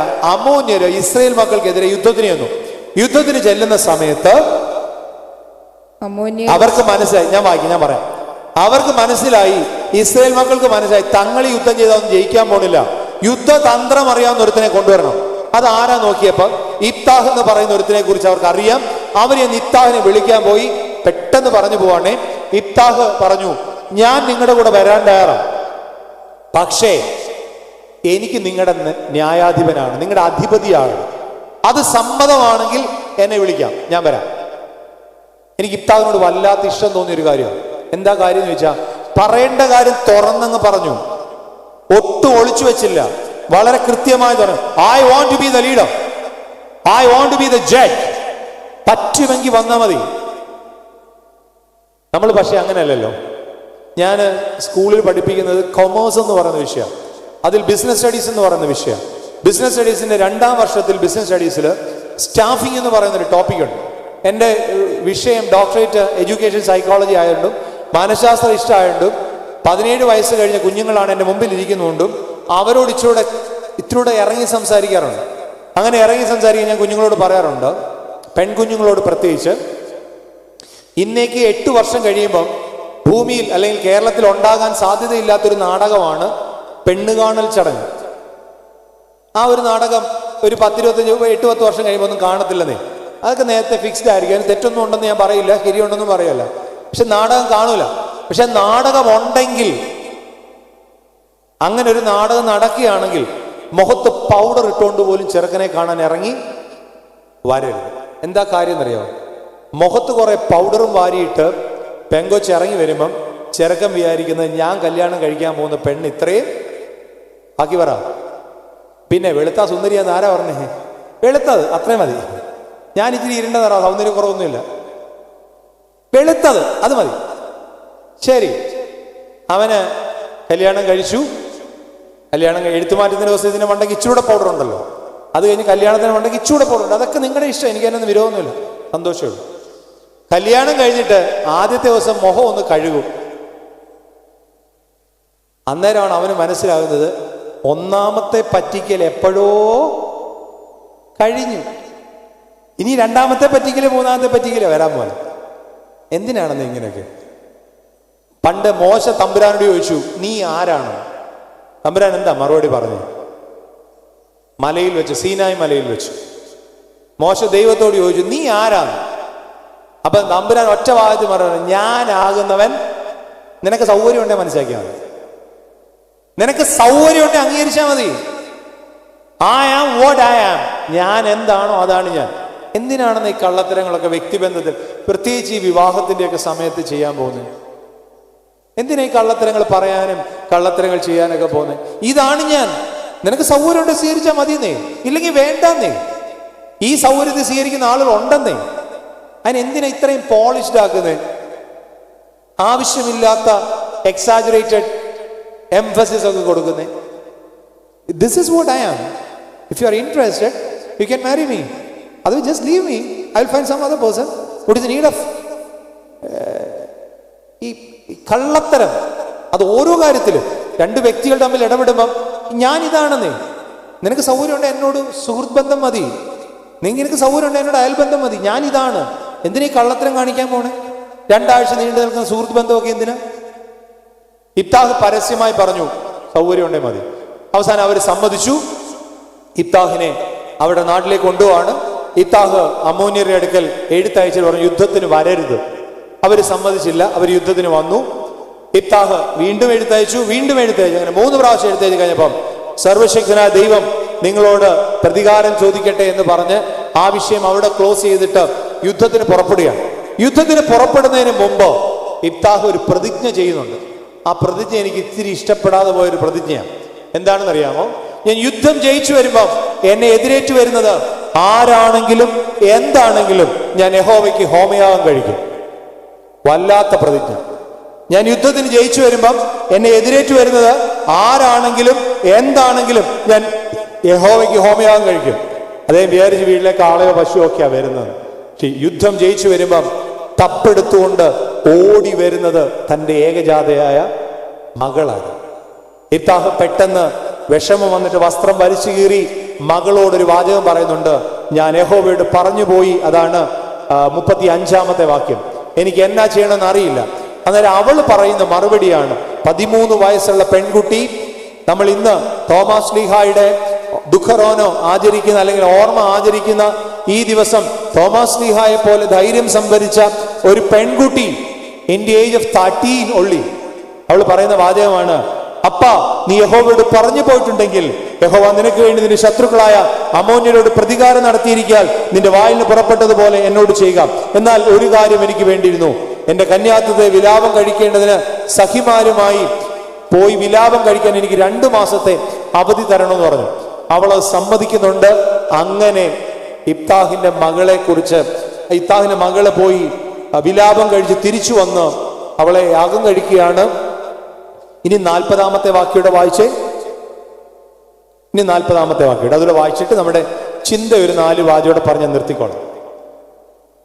മൈക്ക് ഓൺ ചെയ്തിട്ട് പറയാമോ? ഇങ്ങനെ ഒരു സാധനം വെച്ചാൽ ശബ്ദം കേൾക്കൂല. പിന്നെ ആണ്ടുതോറും ഇസ്രായേലിലെ കന്യകമാർ 4 ദിവസം ഗിലെയാദ്യനായ ഇബ്താഹിന്റെ മകളെ കീർത്തിപ്പാൻ പോകുന്നത് ഇസ്രായേലിൽ ഒരു ആചാര്യമായി തീർന്നു. ഒന്ന് ശ്രദ്ധിച്ച വാചകം. പിന്നെ ആണ്ടുതോറും എന്ന് പറഞ്ഞതിന്റെ അർത്ഥം എന്താ? എല്ലാ വർഷവും എന്ന് പറഞ്ഞാൽ 2024 ഇവിടെ പുതുപ്പള്ളിയിൽ പുണ്യാളച്ചന്റെ പെരുന്നാള് നടത്തി, 2026 നടത്തി. ദൈവം അനുഗ്രഹിക്കുകയാണെങ്കിൽ 2126 നമ്മളൊന്നും ഇല്ലെങ്കിലും പുണ്യാളച്ചന്റെ പെരുന്നാൾ ഇവിടെ. അത് ആണ്ടുതോറും. അടുത്തത് ആണ്ടുതോറും ഇസ്രായേലിലെ കന്യകമാർ, ഇസ്രായേൽ മക്കൾ 4 ദിവസം 4 ദിവസം. സാധാരണ പള്ളിയിലെ പെരുന്നാളിന്റെ നോട്ടീസ് നിങ്ങൾ നോക്കണം. 3 ദിവസം വചന ശുശ്രൂഷയും അവസാന ദിവസം. അതെങ്ങനെ ഈ 4 ദിവസം വന്നേ? നമ്മൾ വിചാരിച്ചു നമ്മുടെ കണ്ടുപിടുത്തമാണ്. അല്ല, തിരുവചനത്തിൽ തന്നെയാ. പിന്നെ ആണ്ടുതോറും 4 ദിവസം. അടുത്ത വായിച്ചേ. ഇബ്താഹിന്റെ മകളെ കീർത്തിപ്പാൻ പോകുന്നത്. ഇബ്താഹിന്റെ മകളെ കീർത്തിപ്പാൻ. അടുത്ത വരിയാ പ്രശ്നം. പോകുന്നത് ഇസ്രായേലിലെ അത്ര അവിടെ നിൽക്കട്ടെ. പോകുന്നത് എന്ന് പറഞ്ഞ എന്താ? ഇരിക്കുന്ന സ്ഥലത്തിന് നല്ല കീർത്തിക്കുന്നത്. പിന്നെ എവിടെയാ? പള്ളിയിലോട്ട് പോകുന്നത്, മണർകാട്ട് പള്ളിയിലേക്ക് പോകുന്നത്, ദേവലോകത്തേക്ക് പോകുന്നത് എന്ന് പറഞ്ഞതിന്റെ അർത്ഥം എന്താ? വേർ ദേ ആർ, എവിടെയാണോ അവരുടെ സാന്നിധ്യം അവിടേക്ക് പോകുന്നത്. പിന്നെന്താ വാക്യ വായിച്ചേ? ഇസ്രായേലിൽ ഒരു ആചാരം. സഹോദരങ്ങളെ, ദൈവത്തിനോട് ഞാൻ നേരത്തെ പറഞ്ഞ പോലെ തിരുവചനം കൈ കൊണ്ട് നടക്കാത്തതുകൊണ്ടും പഠിക്കാത്തതുകൊണ്ടും വായിക്കാത്തതുകൊണ്ടും ഇതൊന്നും നമ്മുടെ പ്രശ്നമേ അല്ല. നമുക്ക് വേറെ എന്തൊക്കെയോ ആ പ്രശ്നങ്ങൾ. നമ്മുടെ പ്രശ്നമേ അല്ലത്. അത് ആരെങ്കിലും ഒക്കെ പഠിച്ചിട്ടുണ്ടല്ലോ, ഞങ്ങൾ അതിനനുസരിച്ച് ചെയ്യാം. നാളെ രാവിലെ ഞങ്ങൾ ഇതൊക്കെ വേണ്ടാന്ന് പറയാം, അല്ലേ? ഏകദേശം പഠിക്കാത്തുള്ള കുഴപ്പം പോട്ടെ. ഈ പെൺകുട്ടി പറഞ്ഞ വാചകത്തിൽ ഉണ്ടായ 4 കമ്മിറ്റ്മെന്റ് എന്ന് പറഞ്ഞാൽ നിങ്ങൾക്കറിയാം എന്താ? പ്രതിബദ്ധത എന്ന് മലയാളത്തിൽ പറയും. 4 commitment. 1, commitment to the God and to the church. ദൈവത്തോടും സഭയോടുമുള്ള പ്രതിബദ്ധത. ഒന്ന് നോക്കിയേ, അവൾ പറയുകയാണ്, അപ്പ യഹോവയോട് പറഞ്ഞു പോയിട്ടുണ്ടെങ്കിൽ, അല്ലേ? അപ്പ യഹോവയോട് പറയാൻ അപ്പയുടെ ആരും നിർബന്ധിച്ചില്ലല്ലോ. നമ്മൾ ഈ സ്കൂളിലൊക്കെയുള്ള കുഞ്ഞുങ്ങൾക്ക് അറിയാം, എല്ലാ വർഷവും ഫൈനൽ പരീക്ഷയുടെ തലേദിവസം ഒരു പ്രതിജ്ഞ എടുക്കും. കർത്താവേ, ഈ പരീക്ഷയ്ക്ക് ഞങ്ങളെ അങ്ങ് ജയിപ്പിച്ചു തന്നാൽ ഞങ്ങൾ അടുത്ത പരീക്ഷ പോലെ നല്ലപോലെ പഠിച്ചങ്ങ്. കർത്താവ് മറക്കുന്നതുകൊണ്ട് പ്രശ്നമില്ല, അല്ലേ? ഡിസംബർ 31 നമ്മളൊരു പ്രതിജ്ഞ എടുക്കാറുണ്ടല്ലോ. ഞാനൊക്കെ പലതവണ എടുത്തിട്ടുണ്ട്. ജനുവരി 1 മുതൽ കൃത്യമായി വേദപുസ്തകം വായിക്കുകയും നടന്നിട്ടുണ്ടല്ലോ, അല്ലേ? എത്രയോ അച്ചായന്മാർ പ്രതിജ്ഞ എടുത്തിട്ടുണ്ട്. ജനുവരി 1 പോലെ നിർത്തി. ഏത് കാര്യമാണെന്ന് ഞാൻ പരസ്യമായിട്ട് പറയുന്നില്ല. ഇതൊക്കെ നിങ്ങളുടെ വ്യക്തിഗതമായ ജീവിതത്തിലെ പ്രതിജ്ഞ. കൗദാശികമായ ചില പ്രതിജ്ഞയുണ്ട്. കൗദാശികമായ പ്രതിജ്ഞ നമുക്ക് 1-2 എടുക്കാം. അതിലൊന്ന്, മാമോദിസ കൂദാശ. മാമോദിസയ്ക്ക് അതെന്തെങ്കിലും പ്രതിജ്ഞയുണ്ടോ? എന്താ പ്രതിജ്ഞ? കുഞ്ഞിനെ കൊണ്ടുവരുന്നു, വെള്ളത്തിൽ മുക്കുന്നു, പൊക്കുന്നു, എടുക്കുന്നു, കൊണ്ടുപോകുന്നു, ഇല്ലേ? ഉണ്ട്. മാമോദിസയ്ക്ക് അതൊരു വലിയ പ്രതിജ്ഞയുണ്ട്. എന്താണെന്നറിയാവോ? അത് സാത്താനെ ഉപേക്ഷിക്കാൻ, ദൈവത്തെ സ്വീകരിക്കല്ല. വലിയൊരു പ്രതിജ്ഞയുണ്ട്. അതെന്താണെന്ന് പറഞ്ഞുതരാം. ഈ കുഞ്ഞിനെ മാമോദിസ മുക്കി തല തൊടുന്നത് ആരാ? മോന്റെ മൂത്തത് മകനാണ്. മോന്റെ ആദ്യത്തെ കുഞ്ഞു മകനാണ്. ആര് തലത്തൊടും? വല്യപ്പൻ വിട്. അപ്പന്റെ അമ്മനോ, അമ്മയുടെ അപ്പനോ, അപ്പന്റെ അപ്പനോ? അപ്പന്റെ അപ്പൻ, ഒരു കുഴപ്പമില്ല, ഇങ്ങോട്ട് തുടക്കട്ടെ. രണ്ടാമത്തേത് മോളാണ്. അപ്പന്റെ അമ്മയോ അമ്മയുടെ അമ്മയോ? രണ്ട് ശബ്ദം കേൾക്കുന്ന പോലെ എനിക്ക് തോന്നുന്നു. അപ്പന്റെ അമ്മ. എന്താ ഇത്ര സംശയം? എന്താ? പലയിടത്തും സംശയമാ, പലർക്കും സംശയമാ. ഗർഭിണിയാന്ന് അറിഞ്ഞപ്പം മിടുക്കം മോതിരവും മിടുക്കം മാലയും ഒക്കെ ഇട്ട് കൊണ്ടുപോകണം. 9 മാസം വരെ കഷ്ടപ്പെട്ട് വളർത്തണം. കൊച്ചിന് വളർന്ന് 2 മാസം ആകുന്നതിന് വരെ കൊച്ചിനെ വളർത്തണം. അത് കഴിഞ്ഞ് കൊച്ചിങ്ങാവോന്ന് കരയുമ്പോൾ എഴുന്നേറ്റ് ആ അമ്മയുടെ കണ്ണിത്രയും കറുത്താലും മാമോസ തലത്തിലുള്ള അവകാശം ആർക്കും കൊടുക്കത്തില്ല. അമ്മയുടെ അമ്മയ്ക്ക് എന്നാരും മിടുക്കാന്നറിയോ? എന്നോരം മിടുക്കാന്നറിയോ? ആ സ്ത്രീക്ക് യാതൊരു ആഗ്രഹവും ഇല്ലല്ലോ. 23 ക്രോമസോം കൊടുക്കാനേ അപ്പൻ അവകാശമുള്ളൂ. ബാക്കി 23 കൊടുത്തത് ആര് തന്നെയാ? അമ്മയാ. അതുകൊണ്ട് അമ്മയുടെ ഒറ്റ പ്രത്യേകതയുള്ളൂ, അമ്മ ഓർത്തഡോക്സുകാരി ആയിരിക്കണം എന്നുള്ളേ ഉള്ളൂ. അമ്മയുടെ അമ്മ പിടിച്ചാലും കുഴപ്പമൊന്നുമില്ല. നമ്മളിങ്ങനെ ചിലരൊക്കെ പറഞ്ഞാൽ ഉറക്കെ പറയുന്നു, വിട്ടേരെന്നേ. ഈ 60 വയസ്സ് കഴിഞ്ഞതിന് ഒന്നും ഇനി നന്നാക്കാൻ പറ്റില്ല, വിട്ടേരെ, ഓൾഡ് മോഡല, പോട്ടെ. നമ്മളെങ്കിലും പ്രായമാകുമ്പോൾ ഇമാതിരി മൊരട്ട സ്വഭാവം കൊണ്ട് ഇറങ്ങാതിരുന്നാൽ മതി. ഒന്ന് അപ്പൻ്റെ അപ്പൻ്റെ മാതാപിതാക്കൾ കൊടുക്കുക, മറ്റേത് അമ്മയുടെ മാതാപിതാക്കൾ കൊടുക്കുന്നേ. പോട്ടെ, എൻ്റെ പ്രശ്നം പറയട്ടെ. തല തൊടുന്ന അപ്പൻ്റെ അപ്പനും അല്ല, അമ്മയുടെ അപ്പനും അല്ല. തല തൊണ്ട അമ്മയുടെ അമ്മയല്ല, അപ്പൻ്റെ അമ്മയല്ല. തല തൊടേണ്ട ആരെന്നറിയോ? 2 കണ്ടീഷനേ ഉള്ളൂ. പുരുഷന് പുരുഷനായിരിക്കണം, ഓർത്തഡോക്സ് പാരമ്പര്യത്തിലുള്ളതായിരിക്കണം. സ്ത്രീക്ക് സ്ത്രീ ആയിരിക്കണം, ഓർത്തഡോക്സ് പാരമ്പര്യത്തിലുള്ളതായിരിക്കണം. ഇത്രേ ഉള്ളൂ. അല്ലാതെ ഇന്ന് വരെ മാമോസയ്ക്ക് വന്ന് നിൽക്കുന്ന കൊച്ചിൻ്റെ അപ്പനോട് ചോദിച്ചില്ല, ഇത് അപ്പൻ്റെ അപ്പനാണോ അമ്മയുടെ അപ്പനാണോ എന്ന് ചോദിച്ചിട്ടില്ല. അങ്ങനെ ചോദിച്ചിട്ടേ ഇല്ല. പേരിടുമ്പോൾ ഇന്ന് വരെ ചോദിച്ചിട്ടുണ്ടോ അപ്പൻ്റെ അപ്പൻ്റെ പേരാണോ അമ്മയുടെ അമ്മയുടെ പേരാണോ ഒന്നുമല്ലോ? ഇല്ല. അർത്ഥമുള്ള പേര് വരണം, ഇത്രേ ഉള്ളൂ. അല്ല വേറെ ഒന്നും അർത്ഥമില്ല. ഇതൊക്കെ എവിടെ ഇരിക്കുന്ന കുറെ മുറിവൈദ്യന്മാർ കുറച്ചു പേരുണ്ട്, വേറെ തൊഴിലായിരിക്കുന്നത്, അവർ പഠിപ്പിക്കുന്ന. ആകെപ്പാടെ ഒന്നേ ഉള്ളൂ, തല തൊടാൻ വന്ന് നിൽക്കുമ്പോൾ ഞാൻ ജാമ്യക്കാരനെ വിളിക്കാൻ തല തൊടുന്ന അപ്പൻ ഞാൻ പറയാറില്ല. എന്താണ് ജാമ്യക്കാരന്റെ പ്രത്യേകത? കോടതിയിലോ പോലീസ് സ്റ്റേഷനിലോ പ്രതി ഹാജരായില്ലെങ്കിൽ പ്രതിക്ക് പകരം ഞാൻ ഹാജരായിക്കൊള്ളാമെന്ന് പറയുന്ന ആളിന് പറയുന്ന പേരാണ് ജാമ്യക്കാരൻ. പരിശുദ്ധ സഭയുടെ നടുവിൽ നിന്നുകൊണ്ട് ദൈവത്തിന്റെ മുമ്പാകെ, ദൈവത്തിന്റെ പ്രതിപുരുഷ പുരോഹിതന്റെ മുമ്പാകെ ഈ കുഞ്ഞിനെ സ്വീകരിച്ചുകൊണ്ട് പറയാണ്, ഈ കുഞ്ഞിനെ ഞാൻ വളർത്തിക്കൊള്ളാം, സഭയുടെ സന്താനമായി ഞാൻ വളർത്തിക്കൊള്ളാം. ഈ കുഞ്ഞ് എന്തെങ്കിലും തെറ്റ് ചെയ്യുന്നെങ്കിൽ ഞാൻ ഉത്തരവാദിത്തം പറഞ്ഞുകൊള്ളാം. അതുകൊണ്ട് ഈ പാട്ട് പാടുന്നത് നിങ്ങൾ ശ്രദ്ധിച്ചാൽ മതി. ഇതൊക്കെ വർഗീസ് സർവീസിന് ഈ പള്ളിയിൽ ഇരുന്നാണ്ട് എനിക്ക് പേടിയുണ്ട് ഇവിടെ ഒന്ന് പറയാൻ വേണ്ടി. എങ്കിലും പാട്ട് പാടുമ്പോൾ പറയുന്നുണ്ട്, മാമോദീസായിൻ നീരിൻ ആത്മാവാൽ ജാതം ചെയ്തോരു ഈ തങ്ക കുഞ്ഞാടിനെ നീ ഏൽക്കുക പാവനയാം. സഭയെ, വല്യപ്പച്ചാന്ന് വല്യപ്പച്ചിന്നല്ല, സഭ ഏറ്റെടുത്തോളും, സഭയിലെ വിശ്വാസികൾ ഏറ്റെടുത്തോളും. പക്ഷേ ദൈവസന്നിധിയിൽ ഒരു പ്രതിജ്ഞ ചേർന്നുകൊണ്ട് പറയുക, ഈ കുഞ്ഞിനെ എൻ്റെ കയ്യിൽ താ, ഞാൻ വളർത്തിക്കൊള്ളാം, സഭ ആഗ്രഹിക്കുന്ന രീതിയിൽ ഞാൻ വളർത്തിക്കൊള്ളാം, വിശ്വാസിയായി ഞാൻ വളർത്തിക്കൊള്ളാം, ദൈവവിശ്വാസം അനുസരിച്ച് വളർത്തിക്കൊള്ളാം. ഏറ്റെടുക്കാൻ കഴിയുന്നില്ലെങ്കിൽ പ്രതിജ്ഞ ചെയ്യരുത് കേട്ടോ. ദൈവത്തിന്റെ മുമ്പാകെ യഹോവയോട് പറഞ്ഞിട്ടുണ്ടെങ്കിൽ അത് ചെയ്യാൻ കഴിയട്ടെ. 2, കല്യാണം കഴിക്കേണ്ട ആരൊക്കെ തമ്മിലാ? ഇവിടെ കല്യാണം നടന്നിട്ടില്ലേ? കല്യാണം ആരൊക്കെ തമ്മിലാ കല്യാണം കഴിക്കേണ്ടേ? പുരുഷനും അങ്ങനൊക്കെ തന്നെയാ, അല്ലയോ? ഇവിടെ അങ്ങനെയൊക്കെ തന്നെയാ. എത്രാമത്തെ വയസ്സിൽ പുരുഷന്റെ എത്രാമത്തെ വയസ്സ് കല്യാണം കഴിക്കണം? 28, 27, പോട്ടെ. താഴോട്ട് വരുന്ന ചെറുക്കിന് ധൃതി ഉണ്ടെങ്കിൽ 25 കെട്ടിക്കുക, അല്ലേ? പിന്നെ പെണ്ണിന് 24 അല്ലേ? ദൈവത്തെ ഓർത്ത് 27, 28, 24 ഒന്നും കല്യാണം കഴിപ്പിക്കാൻ ശ്രമിക്കല്ലേ. ആര് തമ്മിലാ കല്യാണം കഴിക്കേണ്ടതെന്ന് ചോദിച്ചാൽ ഒറ്റ കാര്യം ഞാൻ പറയാറുള്ളൂ.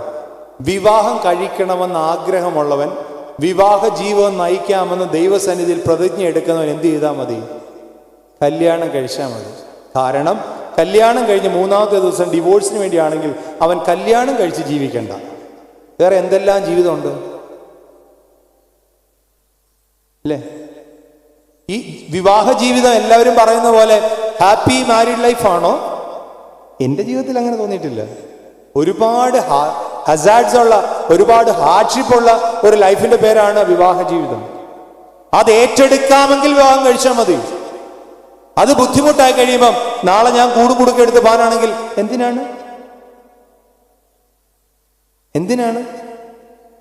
2, അതിനോട് ചേർന്ന് തന്നെ ആർക്കാ കുഞ്ഞുങ്ങൾ ഉണ്ടാവേണ്ടി? കല്യാണം കഴിച്ചവർക്ക് അല്ലേ? അങ്ങനെയാണോ? എന്തിനാ കല്യാണം കഴിച്ചവർക്കെല്ലാം കുഞ്ഞുങ്ങള്? ഒരു കുഞ്ഞിന് ജന്മം നൽകിയാൽ ആ ജനിച്ച ദിവസം മുതൽ ഇയാൾ അപ്പനും അയാൾ അമ്മയുമായി ഭൂമിയിൽ ജീവിക്കാമെന്ന് പ്രതിജ്ഞ എടുത്തതിന് ശേഷം കുഞ്ഞിന് ജന്മം കൊടുത്താൽ മതി. Because there needs a lot of suffering. നിനക്ക് തോന്നിയ പോലെ പിന്നെ ജീവിക്കാൻ പറ്റില്ല. നിന്റെ സമ്പാദ്യം ഉൾപ്പെടെ ആ കുഞ്ഞിന് വേണ്ടി കരുതി വെക്കാമെന്ന് നിനക്ക് ധൈര്യം ഉണ്ടെങ്കിൽ മാത്രം കുഞ്ഞിന് ജന്മം കൊടുത്താൽ മതി. ഞാനിത് പറയുന്നതിന്റെ കാരണമുണ്ട്. എൻ്റെ അടുക്കൽ ഞാൻ കൗൺസിലിംഗാണ് പഠിച്ചത്, ചെയ്യുന്ന സൈക്കോളജി ആണെങ്കിലും മുതിർന്നവരുടെ കൗൺസിലിംഗ് ഒന്നും ഞാൻ ചെയ്യാറില്ല. ചില കുഞ്ഞുങ്ങളെ കൊണ്ടുവരാറുണ്ട്. എന്നെ കാണാനായിട്ട് പണ്ട് വന്ന ഒരു സംഭവം ഞാൻ ഓർക്കുന്നുണ്ട്. 2012 പോട്ടെ, അത്രയൊന്നും ഡീറ്റെയിൽ ചെയ്ത് പറയാൻ കഴിയുന്നില്ല. ഒരു കുഞ്ഞിനെ എൻ്റെ ആയിട്ട് വന്നു. ഭാര്യയും ഭർത്താവും തമ്മിൽ വഴക്കാണ്, പിരിഞ്ഞു. ഈ കുഞ്ഞിനെ എന്തോ ചെയ്തു, കുഞ്ഞിനെ കൊണ്ടുവന്ന് ബോർഡിങ്ങിലാക്കി കാണും. അപ്പനും കുറെ പൈസ അയച്ചു കൊടുക്കും, അമ്മയും കുറെ പൈസ അടക്കി കൊടുക്കും. കൊച്ചു വളർന്നു വരും. നാളെ ഈ പുതുപ്പള്ളി കൂടെ 150 കിലോമീറ്റർ സ്പീഡിൽ ബൈക്കിൽ പോകുമ്പം നിങ്ങൾ ഇവിടുന്ന് വിളിച്ചു പറയും, നശിച്ച ചെറുക്കം പോകുന്നു. ആരാ അവനെ നശിപ്പിച്ചത്? അവനാ? അല്ല, അപ്പനും അമ്മയും. ഒത്തിരി ബുദ്ധിമുട്ടുണ്ട്. അത് സമ്മതിക്കുന്നു, ധൈര്യം ഉണ്ടെങ്കിൽ മാത്രം വിവാഹം കഴിച്ച് കുഞ്ഞുങ്ങൾക്ക് ജന്മം കൊടുത്താൽ മതി. ദൈവസന്നിധിയിൽ പ്രതിജ്ഞ ചെയ്യുക, ഞങ്ങൾ ഇന്നു മുതൽ മരണപര്യന്തം വിശ്വസ്തരായി ജീവിച്ചു കൊള്ളാം. കണ്ണങ്കോട്ട് പള്ളിയിൽ ശുശ്രൂഷയ്ക്ക് ഇരിക്കുമ്പം ഒരു പയ്യൻ വന്നു. വികാരിയച്ഛൻ ഞാനല്ല, അച്ഛനോട് പറഞ്ഞു എനിക്ക് ലെറ്റർ തരണം. എന്തിനാ? 3ാമത് വിവാഹം കഴിക്കാൻ. അപ്പൊ വികാരിയച്ഛൻ തിരിച്ചു ചോദിച്ചു, എന്താ കാര്യം? ഞാൻ കഴിച്ച 2 പേർക്കും ഭ്രാന്തായിരുന്നു. അച്ഛൻ തിരിച്ചു ചോദിച്ചു, നീ എപ്പോഴേ നിന്റെ മാനസികാവസ്ഥ ചെക്ക് ചെയ്തിട്ടുണ്ടോ? ഈ 2 പേർക്കും ഭ്രാന്താകുന്നതെന്നല്ല, നിനക്കായിരിക്കും മിക്കവാറും ഭ്രാന്തെന്ന് അച്ഛൻ പറഞ്ഞു. ദൈവാനുഗ്രഹം കൊണ്ട് ഇപ്പൊ അവൻ ഓർത്തഡോക്സ് സഭയിലല്ല, വേറെ ഏതോ സഭയിലാണ്. അവന് 3ാമത് കല്യാണം കഴിക്കാൻ അച്ഛൻ. ഇത് രസമാണ്. യഹോവയുടെ സന്നിധിയിൽ പറഞ്ഞു പോയിട്ടുണ്ടെങ്കിൽ പോട്ടെ.